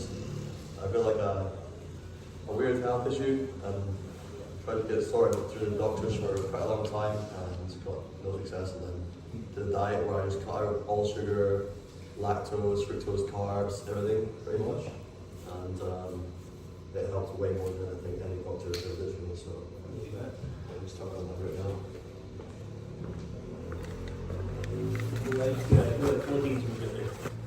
Well, there's not a lot of fried food there though. No. Oh, okay. I had set 4 totally different dishes in front of me, and all of them were. Oh, there you are. How are you? Good. Hi. Is that my room there? 102? 102. Yeah. How are you doing? Yeah. Yeah, cool man. I just put my bag in there, so. Oh, okay. Good stuff. I told him there I didn't have your contact. I don't think so. I just told him, and he said that he was in. Yeah, that's where he was at. So he had it was a different person upstairs. He was thinking room 202. That's a different person. Different one. Okay. Okay. Yeah. Rodrigo is supposed to be up there. Okay. Thank you. Yeah, so basically with this yeah, with this live streaming I try and it's the core of it is about Scotland and Scottish culture, but I tie in a lot about generally Western culture. Is there a place this way? There's a few places. Yeah. Alright, hey man. Good stuff, man. How are you doing? Oh yeah. Oh, you're driving. Yeah. Good. Where are you coming from? Something was doing vlog. Well, we're gonna go out for a bite to eat. You gonna come with us? Eat. We're gonna eat. Eat food. Okay, I'm done with you. Just let me park and then I'll do it. Okay. Oh, you're not One of the runners of the hostel? Yeah. Nice, man. You don't mind that I invited him along? No, of course not, I should man. ask you since you're the one that invited me. No, it's fine, man. No, I mean, my whole day is like, as somebody who a lot of people would have thought was an introvert as a kid, I just spend that with people all the time. And to be honest, when you're in developing countries especially, you don't really have a choice with like people. When you're sitting in a cheap restaurant, like I've traveled this whole year on not very much money, right? Right. So all the time, everywhere you go, the people are, the people who work there, and everybody's interacting with you all the time, and it's a big communal event, right? It's great. It's so not a community. It's something I hope to re-inspire really in Scotland and in the West in general. So I try and advocate for Scotland and the West at the same time. So, alright then, man. I'm live streaming at the minute, by the way. Do you mind being on camera? Yeah, no problem. Fine. Yeah, cool. You're streaming? Yeah, I'm streaming Kick and YouTube. Yeah. We got a few people on right now, but yeah, I've just started doing this recently. Up until now, I was just doing short videos of my adventures, and that went really well. I got really good at making viral shorts, so now I want to expand into a new media and challenge myself to that valley of death sort of, what do they call it, imposter syndrome phase again. I was in the Palmerie. Huh? Palmerie. Palmerie. Yeah, Palmerie. Right? English, I guess. Palmerie. Yeah. Nice. I hope you don't mind, but I was just going to go down to a cheap place over here that has... Bro, I go to the cheapest places. All right. Don't worry. You want the cheapest place? Down here, there's a place that sells tacos for seven dirham a piece. It's not like I'm starving either. I mean, I'll do whatever, They're not but great, though. I get Like brochettes. real tacos or just the half of it? You know stuff. I could not find a place that would do couscous today. Yeah, you didn't find. Could not find anybody. I found You one. asked the restaurant, didn't you? Well, where's there a near restaurant that I don't know about? There is here, like where you will eat tacos. Right. Front of it. They have it there. Yeah. I went down over this way here, I checked out 4 different restaurants and nobody had couscous.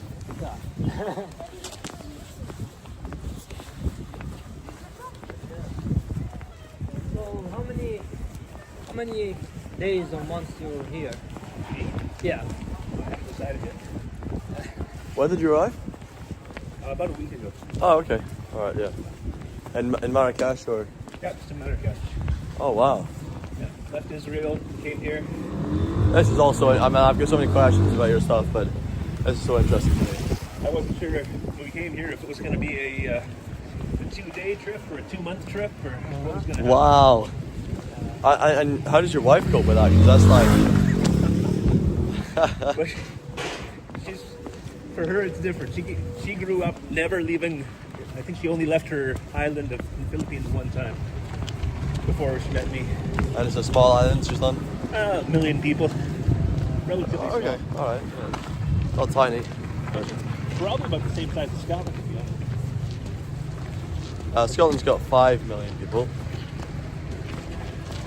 But there's no city with over 1 million people. But I mean, like area-wise. Area-wise, I was thinking. Yeah. Quite possibly. We're a small country. We're not as small as people, like, we're not that much smaller than England, but England has 55 million people and Scotland has 5 million. So we're actually it's quite an unpopulated country. So if it's the size of Scotland, I mean, that's a very sparse, relatively empty land, really. An island of 1 million people.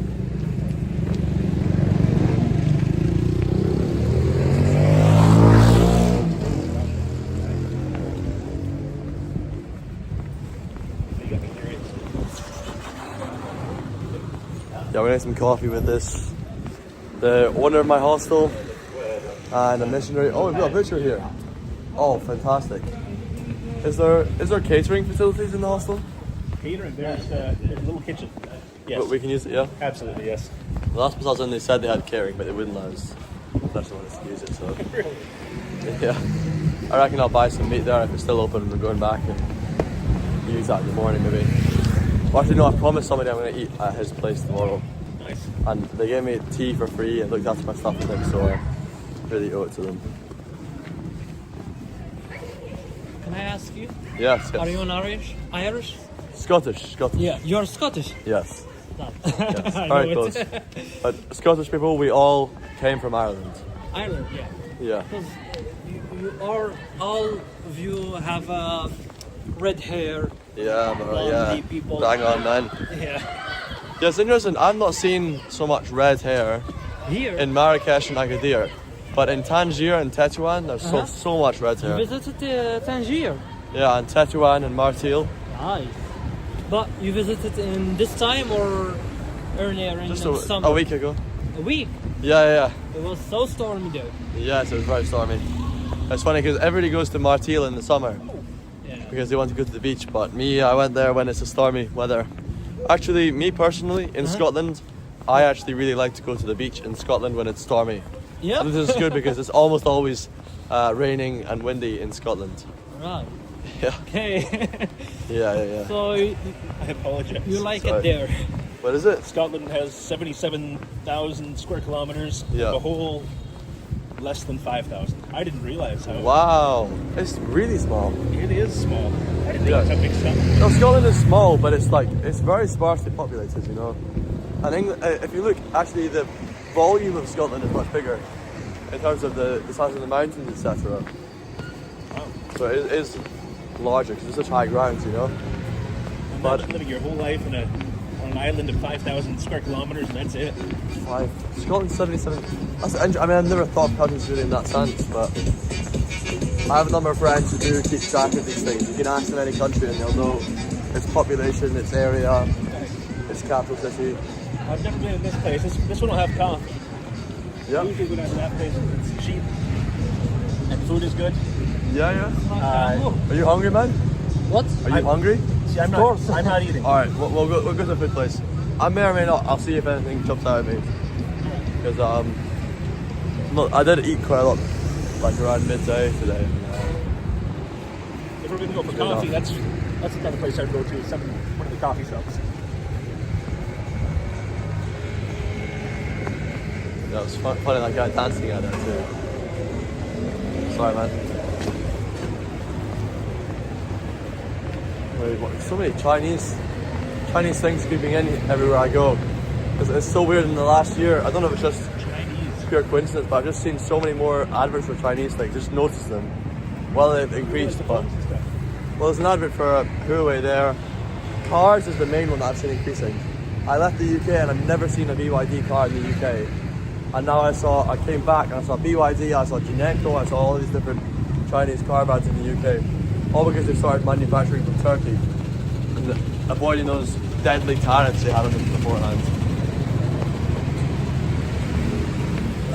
I usually go to. Alright. This work for you?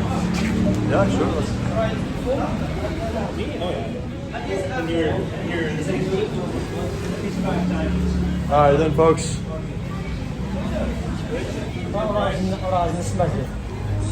You treat me nice when I come. So what did you try before? What have I tried? I've tried their pizza. I've tried their. Thank you. Thank you. That's yours. No way. Yeah, you're a good man. Thank you. I was wondering where I left that. Nice. Right, what's the menu besides this? Is just the pizzas here. Where's the menu for other stuff? Menus. Here. Ah, nice. Yeah. Cool. If you don't like this, I won't be offended. Sandwiches and salads. This is what I like is the tacos. The tacos are like the Tacos. It's not like a tortilla. It's like their local style bread.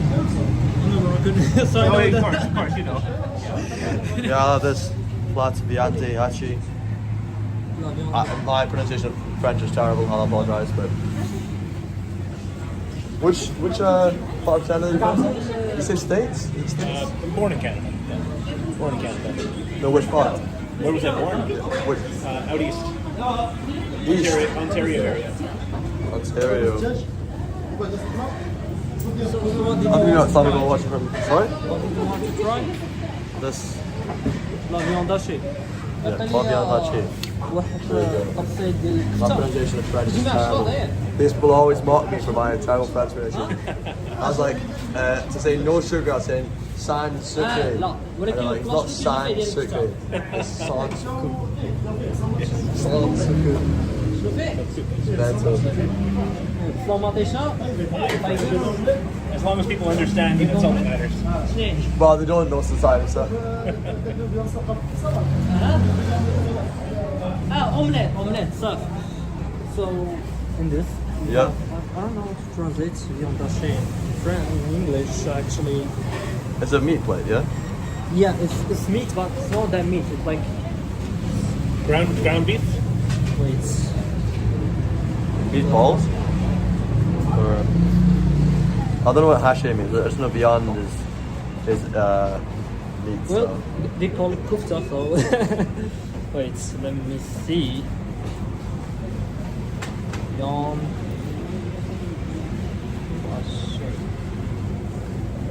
So actually it's the same. However, No, that can't be it's right. the meat, it's the meat. Is it meat? It's meat. It's meat, yeah. So yeah. You can translate. Beef, yeah, ground beef. Beef, Ground yeah. beef, yeah. We call it beef mince in the UK. Yeah, same Yeah, stuff. cool, nice. Yeah, let's go with that. That sounds. Sabe? Yeah, You got it? I don't know what. Is this just the plate? Like, what's it with? The plate, there's meat, yeah, Yeah. and then eggs with the French fries? no rice, tomato and onion. Oh, great. Okay. Yeah, it sounds very good. Let's go. And you what do you want to do? Me, I'm just gonna have a coffee. If they got Coffee. You want Coffee. I have one all chips. Yeah. Yeah, this place is where we're getting this down.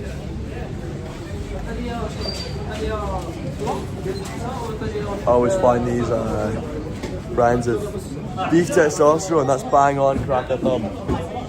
No carbs, no fries, no bread, only meat. And yeah, stuff like that.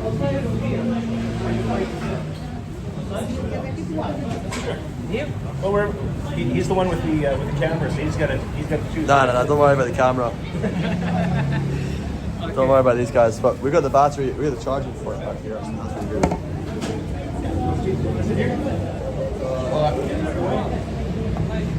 So,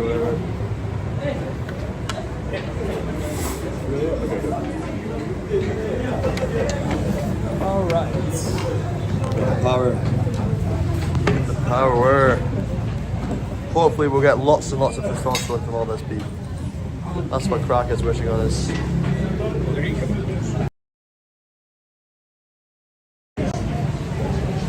Freeze for a second there. Yeah, kicking I know it's brand new. I bought this wire just really recently, but it wasn't designed for to be stubborn enough for my crazy adventures.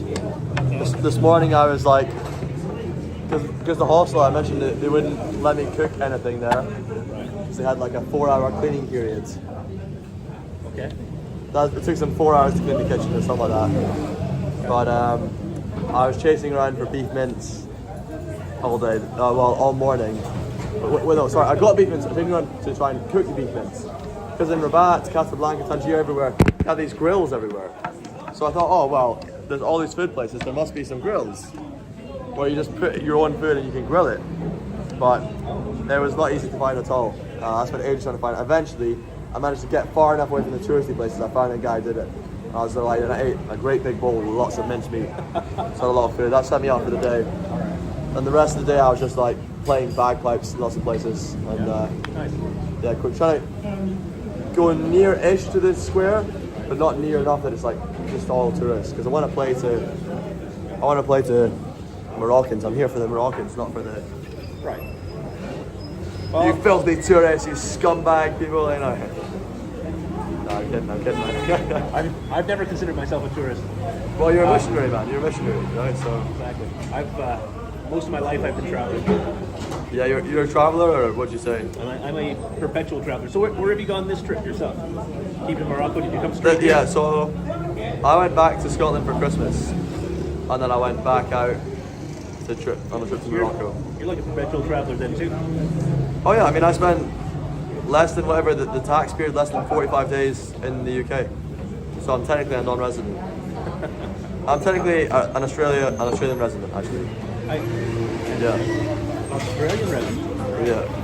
Yeah, you can just buy meat and grill it. It's fantastic in Morocco. And when you get to the right places here, you can do it as well. They've got butchers right next to it. So you choose whatever meat you want from the butcher. In Casablanca, I had camel meat for the first time. Oh, camel meat. Oh, wonderful. And they have you seen it? I've seen camel meat. No. Like they hang the head, you know, the camel meat. Yeah. You know camel. They hang the head from the front of the butcher. You're just sitting there, and they skin the whole neck. The head's still got the hair on it and everything, so it looks like a camel. This is a normal thing. Yeah, but it's so cool for me. And the camel liver, amazing, and the steaks from the camel as well. And also having beef liver, but with the fat from the hump. Because the hump, I didn't know this, but it's just all fat. Yeah. Completely fat. So just like a big piece of white meat, you know, the fat from the camel. That was amazing. Yeah. Oh. Surely camel fat should be like the cheapest fat. Why don't we have it in Western countries? Like, the Sahara is so big. Farm these camels, get their fat. Why are we using beef tallow? They've not got so much fat on them. I don't know. Never considered that before. Maybe for the same reason that we don't eat horses. You don't eat horses in Scotland, do you? No. Why don't we eat horses though? What's that? They eat them in France sometimes, right? I've only had them in Mongolia. Oh, you had it? Oh yeah. Try the whole Yeah. I've had horse meat. Oh no, I shouldn't say that. I had horse meat in Japan too. I think my main issue is like when they're human, like trying to eat a monkey and stuff. That's a bit weird to me because apparently there's a thing, especially with baboons, which is the apes. But there's a thing which we have that allows us to detect, basically stops us from eating other humans, and that's triggered when you eat a baboon apparently. So I'm told. That's a sort of rumor thing, but Yeah, so I'm told. I don't think it's good to eat baboons or monkeys. Yeah. Yeah, camel head is concentrated fat. I didn't know that, but yeah, it's very interesting. It's such a exciting thing for me to eat these crazy meats. Apparently, camel's big in Agadir. Is this camera okay? Is it winding you up or? Maybe we'll just jump in. Yeah, I mean it's my whole day, but for me, as somebody who wants to be a great entertainer, right? It means the whole time my mind is on that, and it doesn't leave that space. I'm always thinking about how am I giving this as value to people. You can let me take your picture then, so I can. Go on, tell people how weird this is. Hey folks, hello and welcome to Robin Bagpipes. Reading out concentrated fact from the camel head folks. Crack a thumb. You got 7 people watching this right now, so it's not a sea of people. Yeah, just 7. Yeah. Yeah, but it's interesting how the way it starts steadily grows. I thought I'd be at 2 viewers for a month, so Right. from what I've heard from other people that are streamers and things, like it takes a long time. Just to grow on streaming takes a long time. You need to get lots of viral videos and stuff, clip stuff, and then goes viral on TikTok, and then you promote it from there. And yeah. Yeah, I've been considering how much online presence to have as we go forward here. You want to decrease it, or if you want me to end this, like I've done a really good stream today. If you're like, bro, I want to communicate with you without this stuff, you think it'll be more genuine, then we can do that. The question is, can you communicate without it, or with it? Oh yeah, with it. Right. Are you okay with communicating? Yeah, of course. Well, last week all my conversations have had me on this stream, and then, but obviously up until then, my life's been without it, so I can do both for sure. Okay. Yeah. That's all right. Nice. That's all right. So what gym did you go to? What? You went to the gym today. No, I went to the gym. You were working your abs. What? Did you say you were working your abs today? I have. Let me show you where I was yesterday. Sorry, what's your name again? Hamza. Hamza, is your name? Eric. I'm Robin, by the way. Hamza, Eric, Robin. Yeah. Nice, man. Like riding camels today. Yo. The camel that you eat, I did ride it today. Yeah. Well, the neck was skinned on the one I ate. So, and then we just like go for quad like this. Let me show you. Like this one. Bro, you got a good phone camera. That's a really good. Yeah. It's a really good phone camera. Yeah. It's I think it's better than mine. It's The new Samsung. 23. Yeah, Samsung is New 23. one. I think my mum has the same phone actually. That's cool. She got it as a Christmas gift. Yesterday I was climbing. Yeah. Hey Brian. Been everywhere. How's everything going? Well, that's in a travel. cafe with a missionary. Bro, that looks sick, man. I had somebody today that put me onto this. To find the. Oh, nice. Let's go. Look at this. صافي. And did Oh no, I don't want you know I this. want a coffee? Is this for me? I think it's all for you. I don't want this. It's all for you. No, I just wanted the plates. You don't want this? No, thank you. No. No, You don't want it? This? You have it if you want. Here. No, I don't want it. If you don't want it, then I'll give it back to them. Okay. Okay. You want coffee, right? I didn't mention to you. That's okay. I'll get Just the coffee. I'm gonna get you. Just.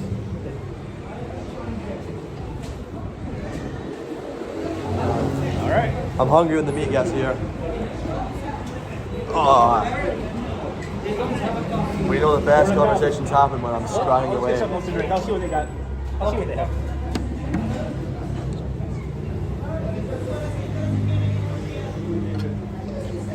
Let's say hello to Hamza. You know, there's a famous Hello. YouTuber in the UK called Hamza. He's a self-improvement influencer. I'm not an influencer. I'm actually a student, tech laboratory student. We call it medical student. I'm a medical student, so yeah. What career are you going into then? Being a doctor? Tech Or- laboratory, like laboratory, Wow. medical laboratory. Yeah, I'm a technician. You're getting hellos from the fam. Hello. What's that Saying name? hi. This other dude. Hello, I Yeah, am we've got 9 people Hamza. at the minute. I am Hamza. 20 years old. What else? I'm a student. Actually, I'm still a student. So yeah. That's awesome, man. And I'm from the north Morocco. Oh, which city? Huh? Where? Tangier. Oh, really? Yeah. I love Tangier. Tangier is so good, but it's just expensive to visit. Really expensive, yeah. It's like Morocco, the expensive city in the entire Morocco is Tangier. Yeah. Not Agadir. Agadir is cheaper. Now, it's like for genes, like you, that for genes is like normal thing, but our city that we are actually living in there is more expensive for us compared to another cities.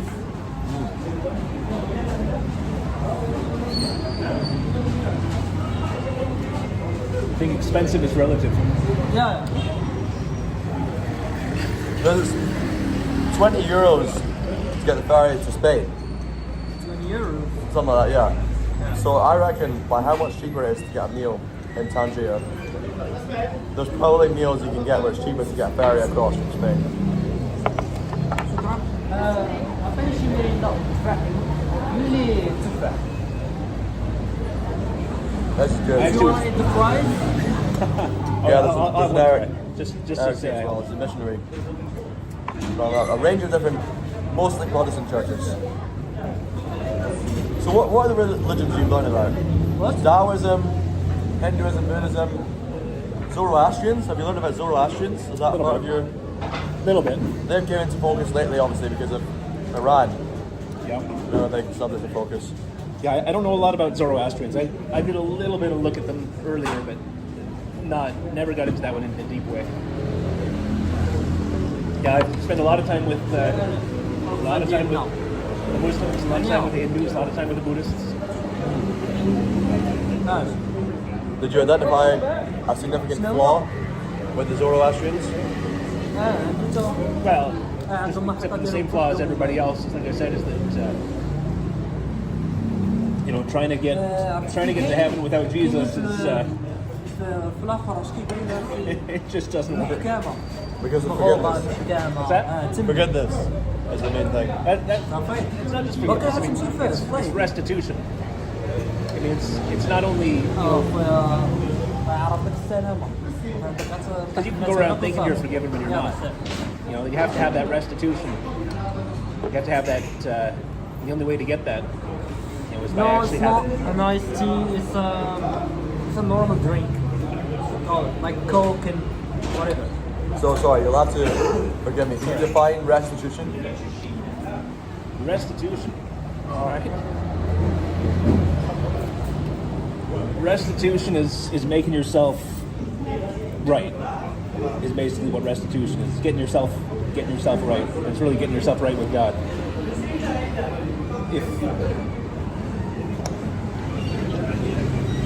How can I say? Every one of us has had issues in our lives, and I don't think there's anybody that would honestly say they've never had an issue in their life. Something they've done wrong, something they wish they had done better, somebody they hurt, something like that. Oh yeah.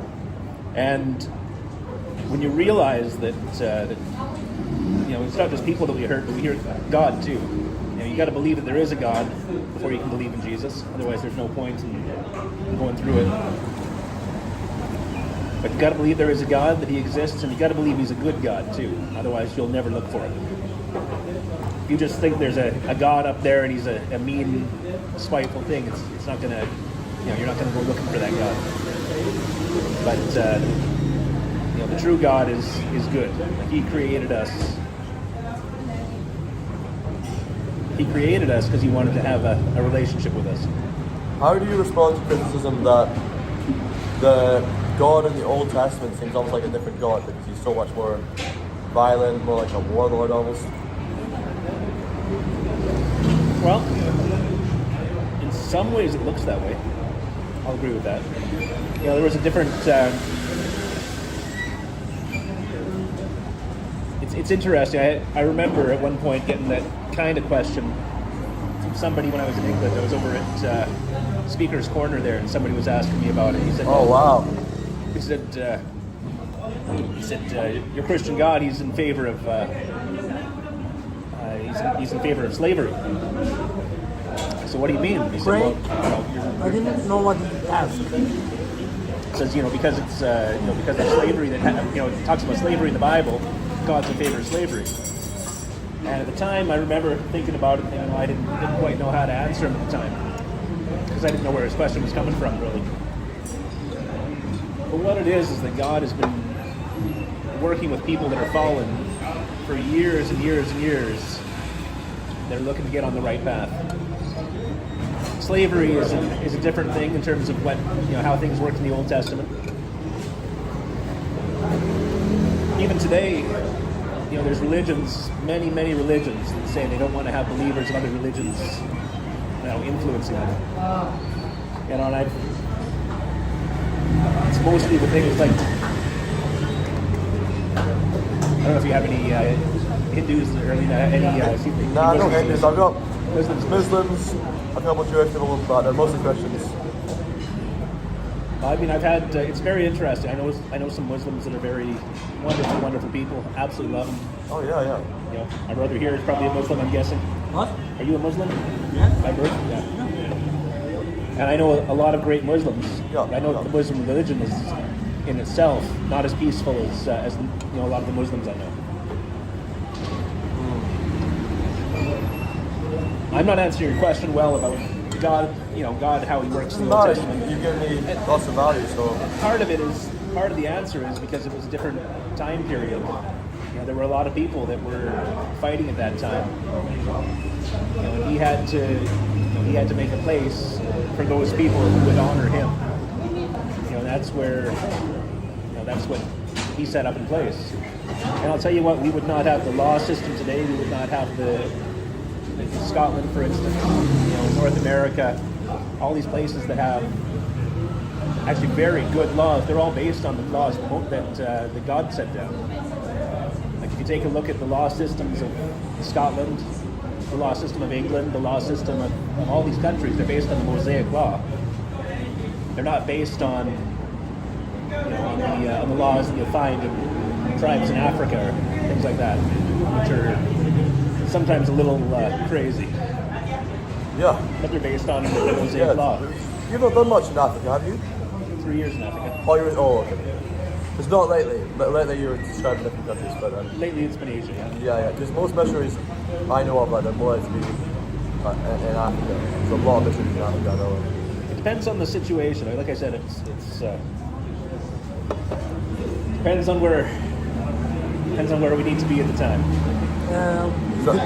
Also in Africa, people are so passionate about their faith there. Actually, Christians much more so than Muslims. But like on buses in Tanzania, I was blown away by they have these like Christian movies and stuff, and a woman will just be sitting there, she go, it's almost like Nigerians, like the character, like, Jesus saved me. And she went on to my mother, who I was traveling with at the time, as well as much younger, in 2018. And she goes, Jesus, He saved me, and telling her all this stuff so passionately and in your face, very loud about it.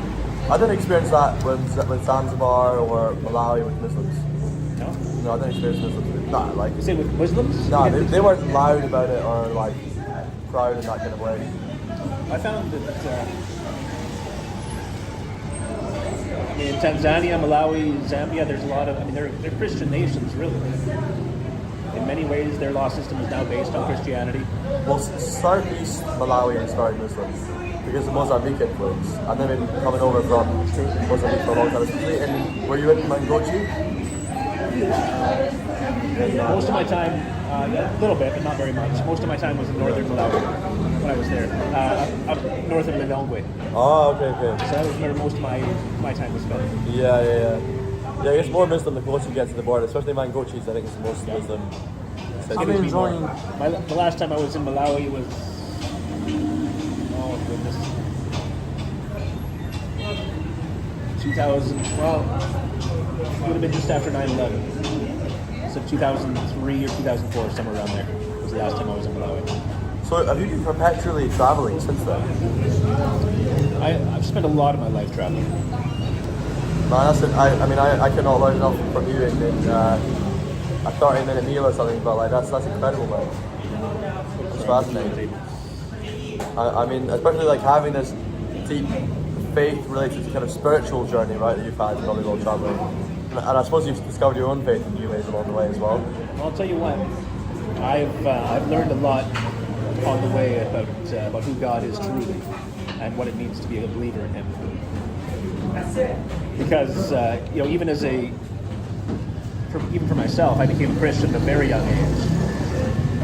And then as I grew older, it's only as I've been growing that I've really learned what it means to be a Christian.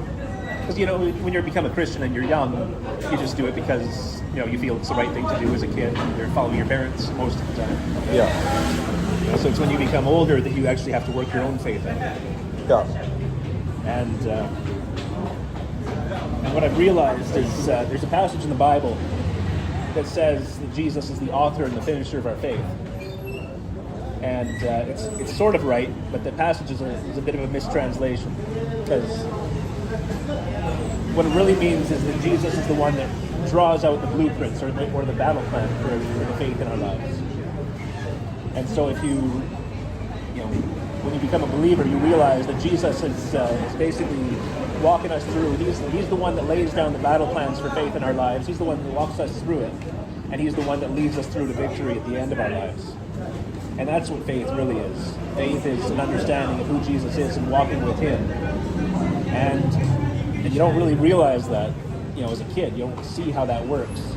And it's only as you get older and you develop your faith at a deeper level, you know, that you can actually follow that and realize, you know, what it is that you know, who Jesus is and what that means. Yeah, I think a lot of people grow up with religion and sort of drift away in their teenage years and their young adulthood and then come back towards it. Yeah, I mean, right now we're in a country that's more than 99% Muslim. I mean, this is a Muslim nation. Country, yeah. Have you read the book Dominion, The Making of the Western Mind by Tom Holland? Nope, haven't read that one. What is it? I think Tom Holland's quite a well-known British historian. He's got a podcast that's all about it. I've heard of the book, I haven't read it. Yeah, okay.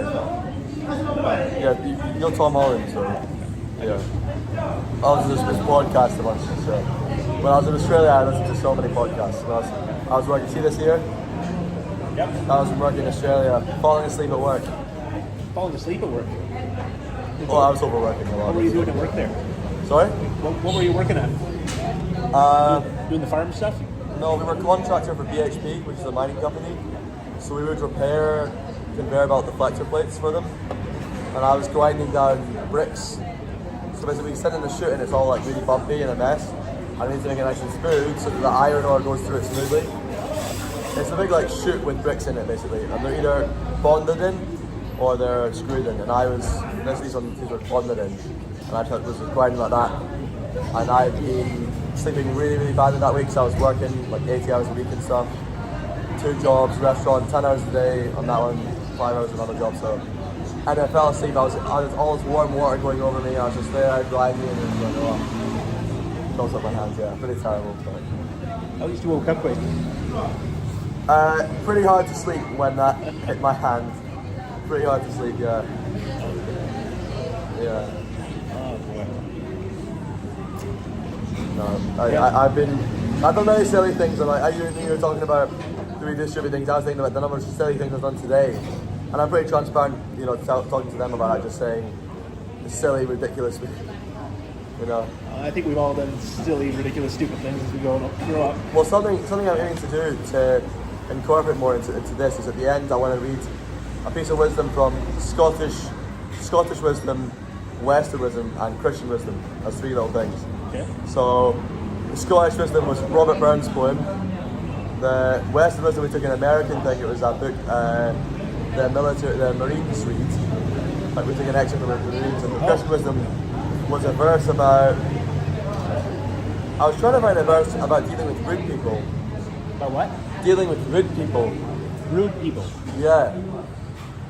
But it didn't really deal with it in the way I expected. It was more about evil people and kind of what happens if you're a terrible person. Okay. Sorry, the Christian one was? Yeah, that was the Christian one. It was the Bible verse. Yeah, if you're a bad person, this will happen. You do this, that'll happen. You do this, that'll happen. That's what it says. Yeah. I'm curious as to what it was you read. Yeah, I can't remember what it was now, but so I grew up very atheist. My parents are both sort of atheist, kind of vaguely spiritual kind of people. And then leaving home, I found myself answering my questions despite rejecting faith enormously in school. Something about me is that I've got enormous rejection to authority, right? You got what? Enormous rejection to authority. So, Me too. so leaving home, in school I really despised doing all these songs of faith, being told this is the way Jesus lived and all this stuff, and really rebelling against that. And leaving home, I found myself dealing with problems by using quite Christian language and understanding of things like talking about good and evil. And as I got more into the text, I had Mormon missionaries that I befriended, and they had a very interesting outlook, and I was tempted by that religion and that kind of approach. And then when I was in Australia, I started visiting a Presbyterian church. And my dad's Catholic, so that was a weird dynamic. My mum's kind of not really anything, but her family are definitely Protestant side of things. And more Church of Scotland, Church of England, so Presbyterian. Presbyterians are generally a good denomination to check out for sure. A good denomination in your view. But that was the church that I went to, was Presbyterian. But the main thing I struggled with when I went to a Presbyterian church in Australia, I actually went to a few different ones, but the one I went to mostly, I liked the people there, but I didn't enjoy the environment. The main thing I struggled with was people who were just telling me all the time, well, God did this for me, God did that, and it felt like, I don't know, I just don't know how to describe it, and then I'm hearing the way my accent's going, this is my, leaning to my Galloway accent now, and that's like my uncertainty voice. I feel like a little child right now when I'm trying to deal with a subject. But I'm trying to understand what it was. I really felt irritated and displeased with the way that they talked about this stuff, and it was very, oh, Jesus was so amazing at this and that, and then I'm more coming at it from an exploratory, more literature kind of perspective. So that was quite, I didn't fit into that environment. I didn't feel like the discussion was conducive to the journey that I was trying to push along. I gotcha. No, and that's difficult when you're coming in and you're surrounded by people like that. I just kind of layered you on it like you're my therapist, like telling you my personal experience, but like when I'm saying about where I felt about these things, I mean that's basically what I've done. It's kind of a weird collection of places. Good on you for searching. I mean, you're not going to find anything unless you search. No, I want to search for answers, and I genuinely believe I don't see better answers anywhere else than Christianity. I think probably somewhere Presbyterianism, Protestantism, somewhere like that. I feel like, although I'm part Catholic ethnically, because anybody in Scotland will look at me and they'll say you look like a Catholic, by the way. They'll say like what? I look like a Catholic. Okay. They'll say you look like you support Celtic, they'll tell me this and that. Personally, the way that the faith works in its structure doesn't align with me, you know, but certainly interesting. And I've got Catholics I look up to a lot. Like I said, I know Catholics who have a relationship with God, a real relationship with Jesus. Right. You know. You've dealt with a lot of Catholics, haven't you? I have dealt with a lot of Catholics. I've got some good Catholic friends as well. Good believing people. In fact, I have one that supports the work I do. Yeah. Directly, a Catholic person. Yeah. So yeah, you mentioned that. I had, goodness me, I've had Catholic priests pray over the work that I do directly. You know, and send me out as an ordained missionary on their side as well. So I understand what can I say? It's not that I understand. It's that God has shown me that there's people that have that understanding. You see, Jesus, when he died, like I said, he basically took on the sin that we have, so we don't have to worry about it. I was talking about those guys in Thailand that were, destroying their bodies. Yeah, that's brutal. And I've seen the same sort of thing in almost all the other religions as well, where they have to do something to earn their way. The Buddhists. I've walked with Buddhists on times where they've done their ritual walk up the mountain at Chiang Mai. Where it's like a 14 kilometer walk up the mountain. They have to walk up, and I've gone up with them just to be with them. and they do it because they're trying to get themselves right. They're trying to absolve themselves of their sins, the things they've done wrong. And there's no way that you can come to God without coming through Jesus, because you need to have that one that took on our sins and said, that's why he had to suffer. It's not just that he had to die; he had to suffer and die. He basically had to go through the cruelest form of torture there could be, and then come through the other side without sinning through it. Is really what happened. He was a sacrifice. Is really what he was. And we can say, well, that's not fair. That's not the way it should work. You know what? The truth is, who are we to say to God that things should work the way that we think they should work? When you're talking about an infinite God, you can't be the one to tell God how things should work. It doesn't make sense. No. And it doesn't matter how smart we get. We're never going to have the tiniest fraction of the understanding, the wisdom, the knowledge that God has. So when he says this is the way things work, we have to understand that that's the way things work. And I've seen too many people that have had things that have happened in their lives, like you say, that God has done directly. I've had at least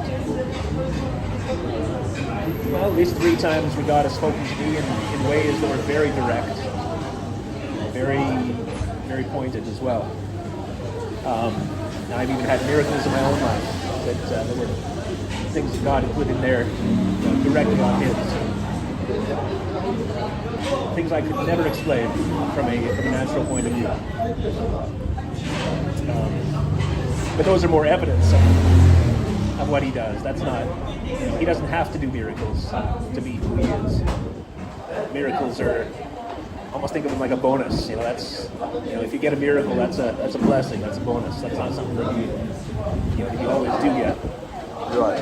You shouldn't expect a miracle. It's got to align with God's will. If it doesn't align with God's will, there's no point to even considering it.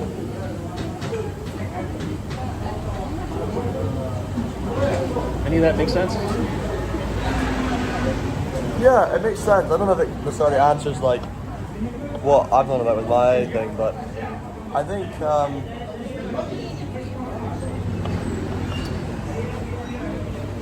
I've just got so much to learn about. I don't know. I think like a lot of what brings a person to the faith is obviously the way that people actually live under that faith, right? And a lot of the people that I respect the most are Christians, but they're quite secular in a lot of ways as well. They don't necessarily. They use God to ground their family, their morals, their lifestyle. But the people I look up to most wouldn't bring up God all the time in the sense of talking about how He saved me, or this thing happens, or it's because God did this, He does that, and that. I just like the kind of feeling of almost dependency a lot of people feel like they have, like a dependent relationship on things like He spared me and God blessed me with this success and all this sort of stuff. And a lot of people talk that way. I'm sorry to say, and you know it too, but a lot of people talk that way because they're trying to convince themselves that that's the case, and if that's the way they're doing it, they're almost making an idol of the way that God works in their lives. Anything that takes God's place is an idol. If you're saying, well, God did the works for me in my life, and that's what's important, well, then those works become an idol in your life. Does that make sense?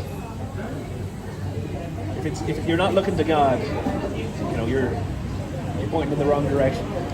I never thought of works being an idol. Hang on, sorry, that's. But surely you believe, obviously, God has an effect in the world. Absolutely he does. So, in any respect, could you not misjudge that effect as something you're analysing because you acknowledge God's involvement in that? Oh, nothing wrong with acknowledging God's involvement with it. It's when those things become more important and God himself, then we have trouble. If we're looking for signs, if we're looking for wonders, if we're looking for miracles, and that's, you know, and that's where our sights are always going, you know, then we're looking at the wrong place. So, like, if you were obsessed with God because he created this great big flood, and you got so obsessed with God, and every time somebody brings up religion, you say, oh, well, I love God because of this particular thing he does in the Bible. That's idling a false... Not quite. More that...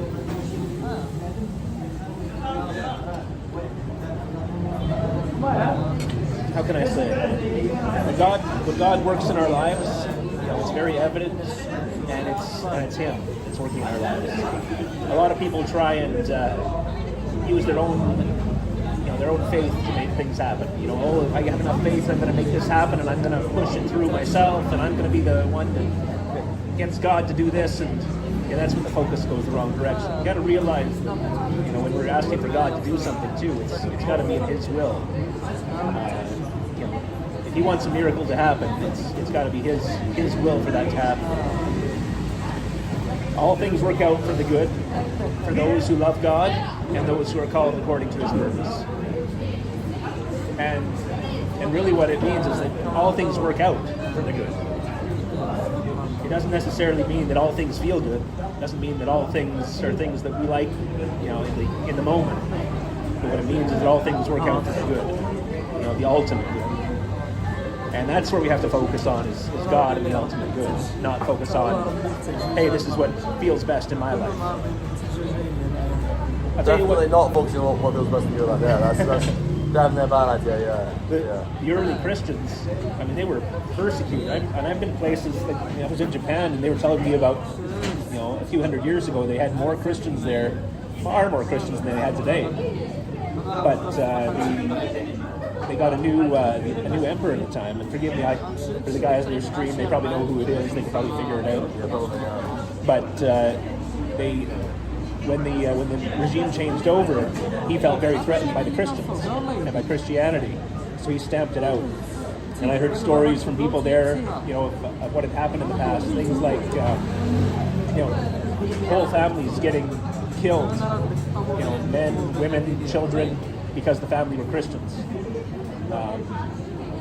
Stories of those that were believers who would, you know, little kids who were told they you know, if you have a cross on you and somebody questions you about your faith, eat the cross, swallow it down, so you don't, you know, they don't find it on you. People that would not give up their faith, that were taken out over the ocean at low tide, hung upside down on stakes, so that they would slowly drown as the tide would come in.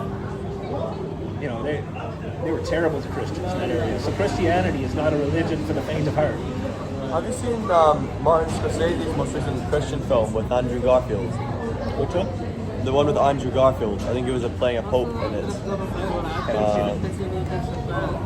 But they have some that, it wasn't, they're on crosses, it wasn't upside down. It was right way up, but they were in the water. I just think, And it could have happened in more than one place, absolutely. Yeah. But it's probably dealing with maybe this similar thing in Japan. Especially they were Asian, so I think it was in Japan. Maybe it was. I was shown the place where it happened. Wow. You know, I mean, it's real when you see those kinds of things. I should have grabbed a jacket. Go on, man. You're going to start moving and stuff. I'll be alright. I'm Canadian, I can handle it. Yuri's a Marine veteran from New York, so he's got Scottish ancestry. And he's coming in. So I'm meeting here with Eric and Hamza. So Eric is a missionary and an expert on almost all religions, right? I mean, you've been traveling actually for how many, like 20 years or what? In my life, I've traveled. I spent about 2/3 of my life outside of Canada. 2/3 of your life? Yeah. So what, did you start traveling when you were, well, you were my age then? Oh goodness, I did a lot of traveling when I was younger than you. Wow. First tour of North America by motorcycle, I was 16. And that lasted for 10 months. Did I tell you my age? You can't be 16. You got to be more No, than 16. I don't think I'm like 15 or something. When I start, when I'm You'll be solo what, traveling. 25, 26, No, I'm 20. 20? Yeah, I'm 20. So You did not think I was 25, 26, did you? Forgive me for that. Was Really? that? No, I didn't know. But people in Africa thought I was like 40 or something. I'm not kidding.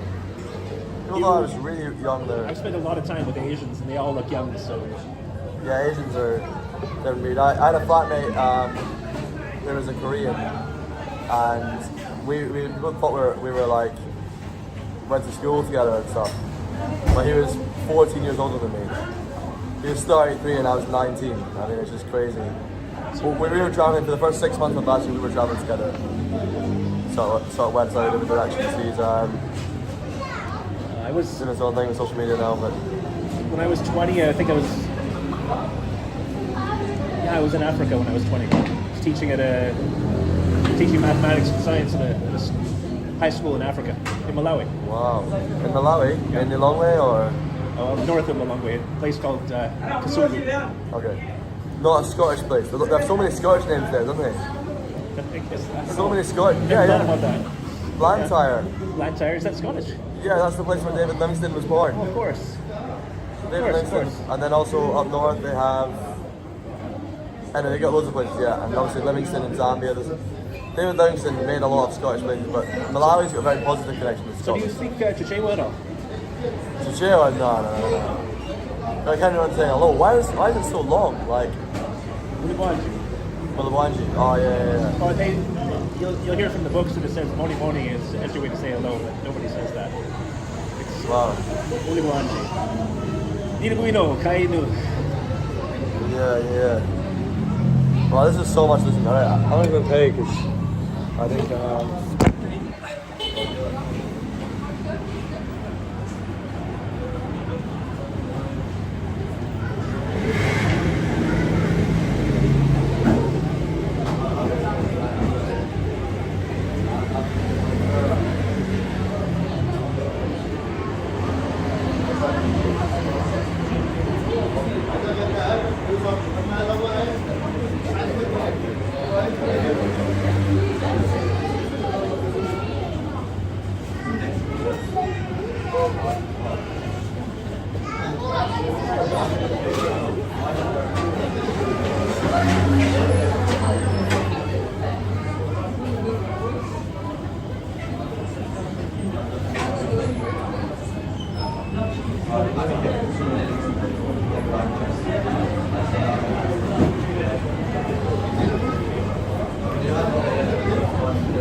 I've been gifted like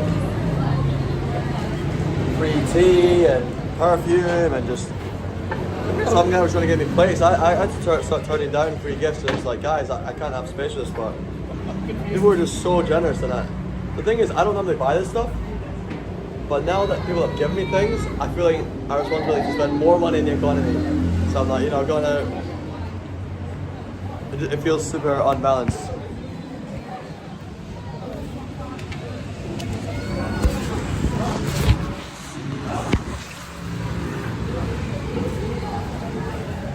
That was a fast charger.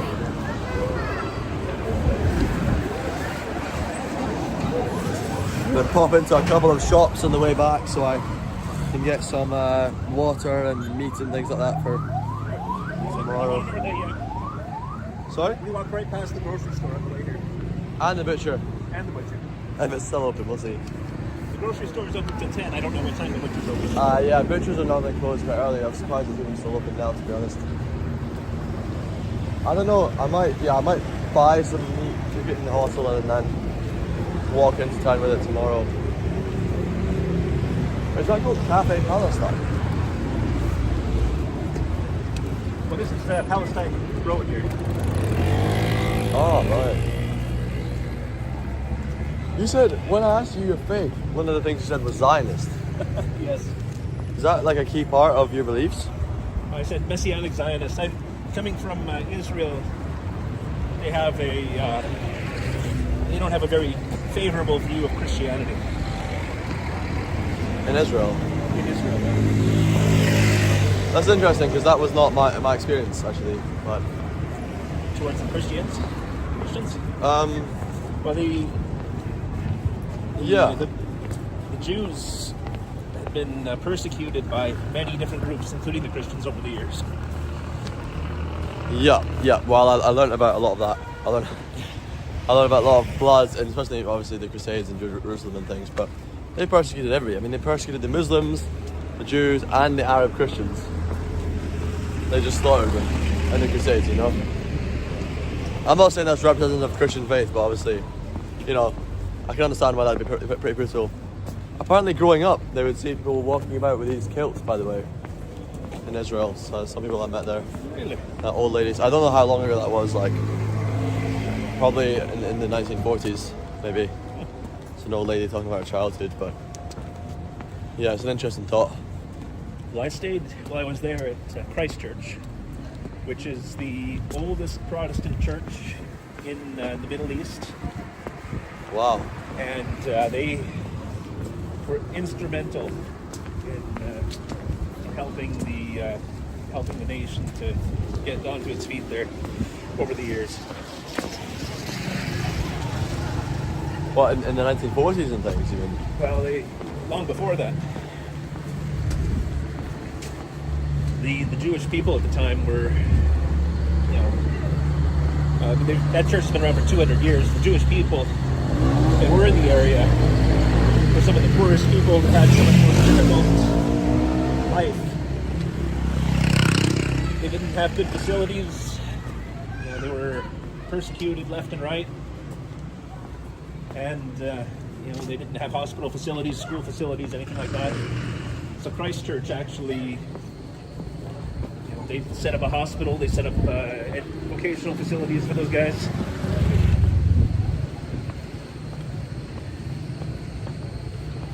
Interestingly, the Rothschilds set up a hospital in the area. Wow. After Christ Church did. Alright, let's try and get something here. Sorry man, I'm still listening, but It's alright, go ahead. I'll just get some mints, I think, probably. They'll probably make you some fresh mints too if you ask for it. Some what? If you need more, they'll probably make you lots there. Nah, that's plenty, yeah, that'd be much. Hey, can I have the beef mints? This here? I keep forgetting it's called corned beef in America. I should have remembered that today. It's called what? It's 50 worth. 50 درهم قاعد 50 درهم.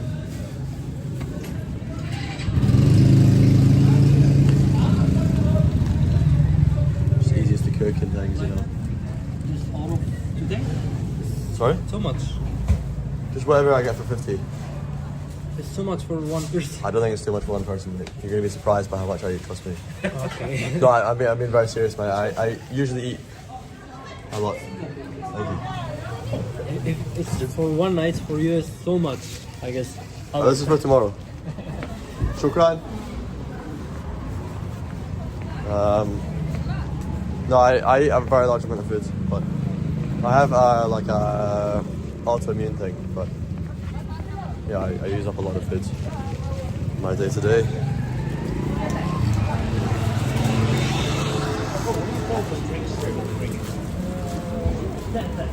Want to try it?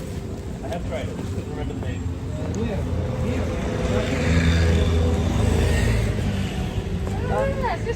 Actually, guys, sorry, I'm gonna buy some things from here as well. Just, Okay. yeah. Do you want the... I was going to say, there's I don't know. right here. Do you want a cheaper place for most of what Oh, it's you're getting? cheaper? Okay. Well, maybe not. Maybe it's going to be the same as them. I found the grocery store here to be cheaper than anywhere else I was living. In Taiwan, did you try zaza or not? Zaza? What's that? It's like a drink where there's like fruits and stuff like this. No, I don't think so. Actually, I should let you guys go. I got to go and see my wife here in a bit. Yeah. But we'll chat more. You're Man, around, how long are you I've around got like for? so much more to learn from you. Well, I was gonna go to Agadir tomorrow. I might stay here another night here. Yeah. And I've got a lot more stuff to do in Marrakech than I realised. Like, I don't think there's much for me in Agadir, to be honest. It's all right. I might not go there until the night before I'm leaving. To be honest. I was going to say, I'll go on Monday. tomorrow night, my wife and I are going to go on this little tour of, on a camel ride. Oh wow. It costs $4 a person. I guess US. a $4 cafe. per person. Includes dinner and a show. For $4. $4, not 40. $4. I've already paid for it. $4, not for Wow, man. dinner. Maybe it was. No, but this is not because with dinner, $4 is too cheap.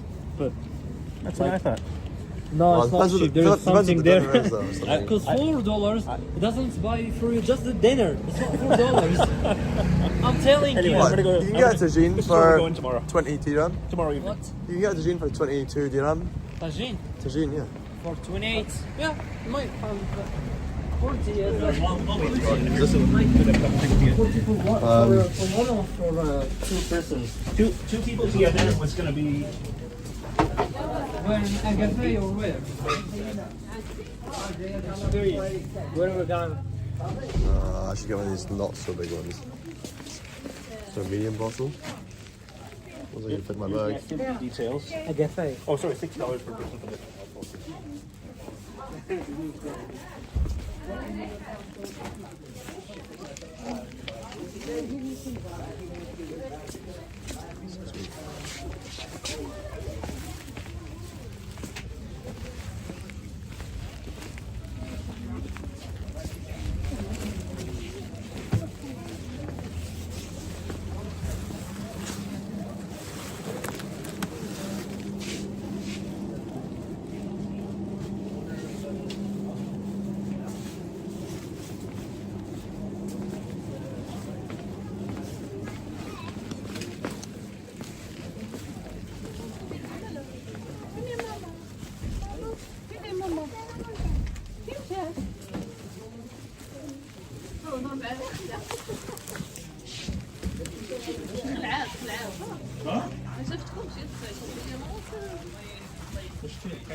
Yeah, ما قلت هالشيء. واحد We all expected something in return. When I was in Iraq, we were wanted to comment.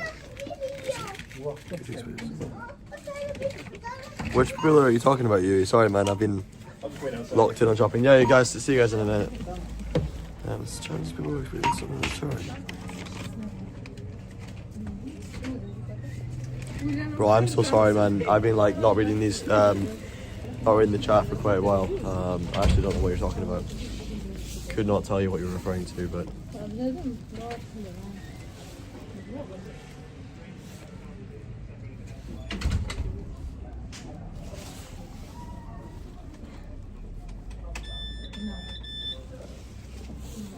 I think he doesn't realize how good my hearing quality is. Furbo's giving you random shit. No. Come on. I was not being given random shit. I gave them a bagpipe performance and they were absolutely blown away. Their minds went crazy.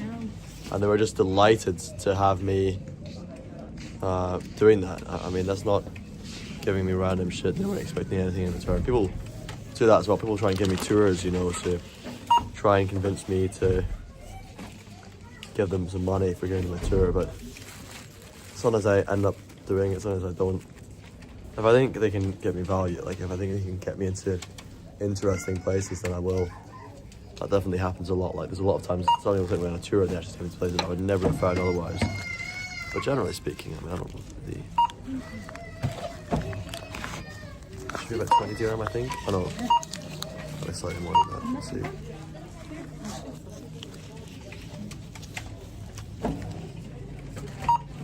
Here it is 10 dirham, which is £1. That's good. It's good quality for all this yogurt. Yeah. It's not like just random free stuff. It's a case of gifts for me giving a bag performance. It was specific to that scenario, you know, it's not like they're just giving it out to random people. Like if I was just walking around, people were just like, oh, come, I'll give you this for free, sir.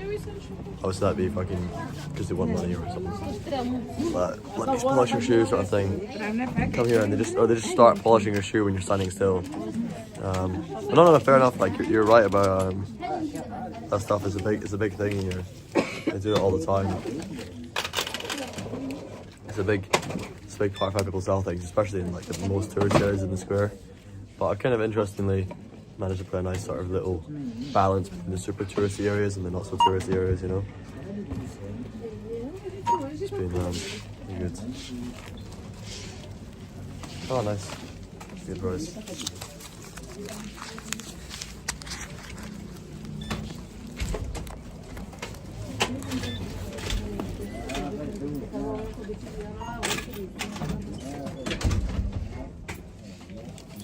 Thank you very much.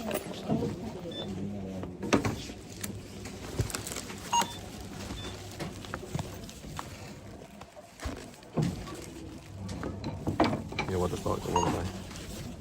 My zip wallet. My wallet zip is broken.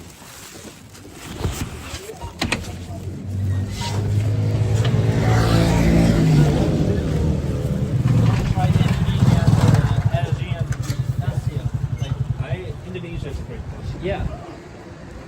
Like a Muslim country, There's more Muslims in Indonesia than any other country.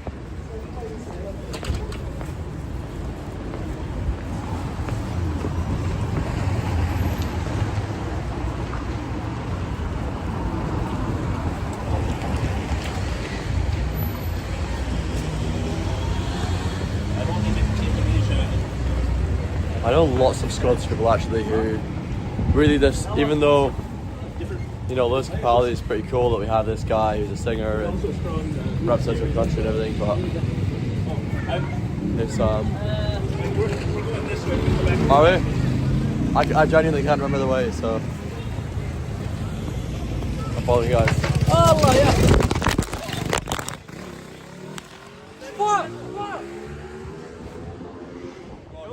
To stealing you.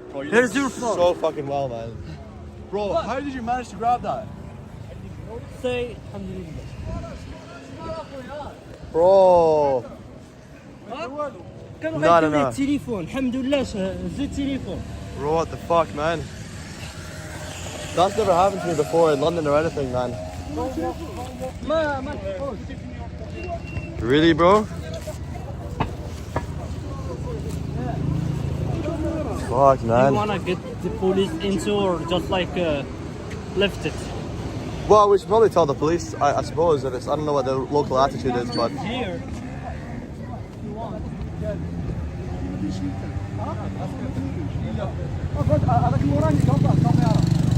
That's mental, they tried to steal my phone.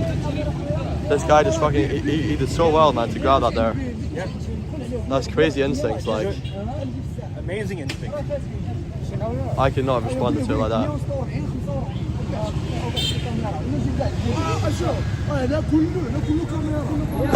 It was crazy. It was like it was trying to crash into us or something. I didn't know what was going on. It was like, That's what I thought he was doing. He was crashing into us. yeah. He didn't come anywhere near you guys, did he?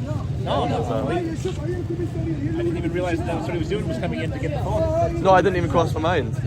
Okay, خلينا نشوف. Do you wanna go to the Bro, you did police? so amazing, man. Thank you. Do you want to go to the police? It's going to be a big process if we go to the police. I talked to them. لا ما مشى لي التليفون الحمد لله. ما مشى لي والو دابا راه جاي دي لي التليفون من هذا العصا هذه وتهرسات. التليفون طاح. ما مشى لي والو. الحمد لله والله الحمد لله. انا نشوف معاه الا بغا يديكلاري وصافي. صافي الله يرحم لكم الوالدين الدراري شكرا بزاف. Thank you so much, man. Like, bro, I don't know how to thank you declare enough, it man. or not? Because I talked to the guys, and because you are for Jews, the police will collaborate with you as fast as they can.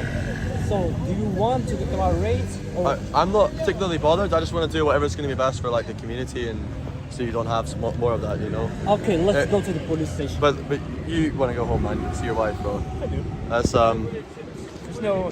All right, guys. We're gonna. I've been to the police station many times. I know the process. Yeah. I just know that it's going to take a bit of time to do. Yeah. So, But if you're willing to do that, go ahead. There's nothing wrong with that. And it's a good thing to do.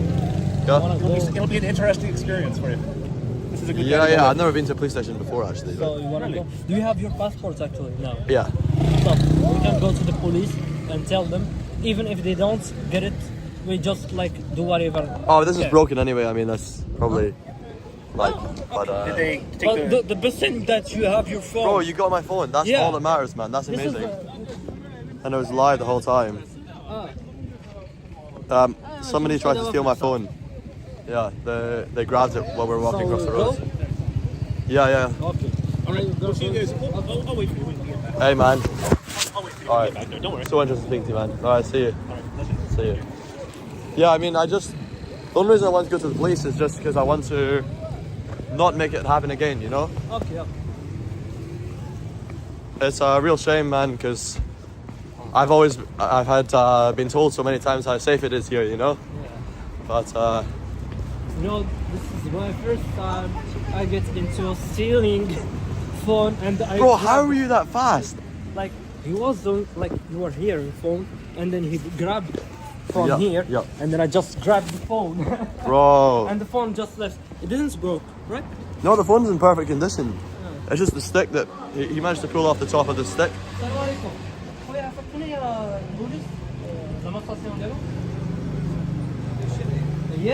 Yeah, it was very cheeky, man. It was quite crazy the way they swerved in front of us. It was like very surprising, but you can definitely feel they've done it a number of times. Yeah.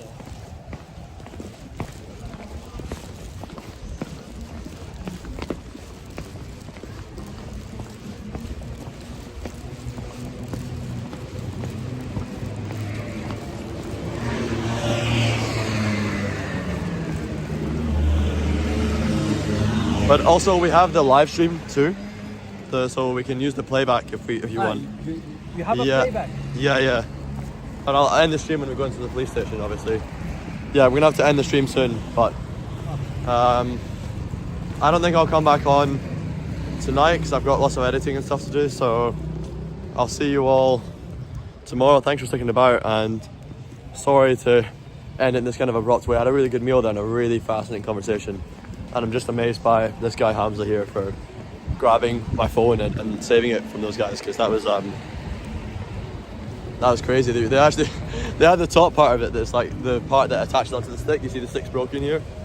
So yeah, they went away with the top part of the stick. But it was funny as well. I have almost a screenshot in my head of the guy looking back at me in shock and disappointment and guilt as well. It's like this kind of face, you know, looking back. But that was very, very interesting. Let's give it that really across the road now.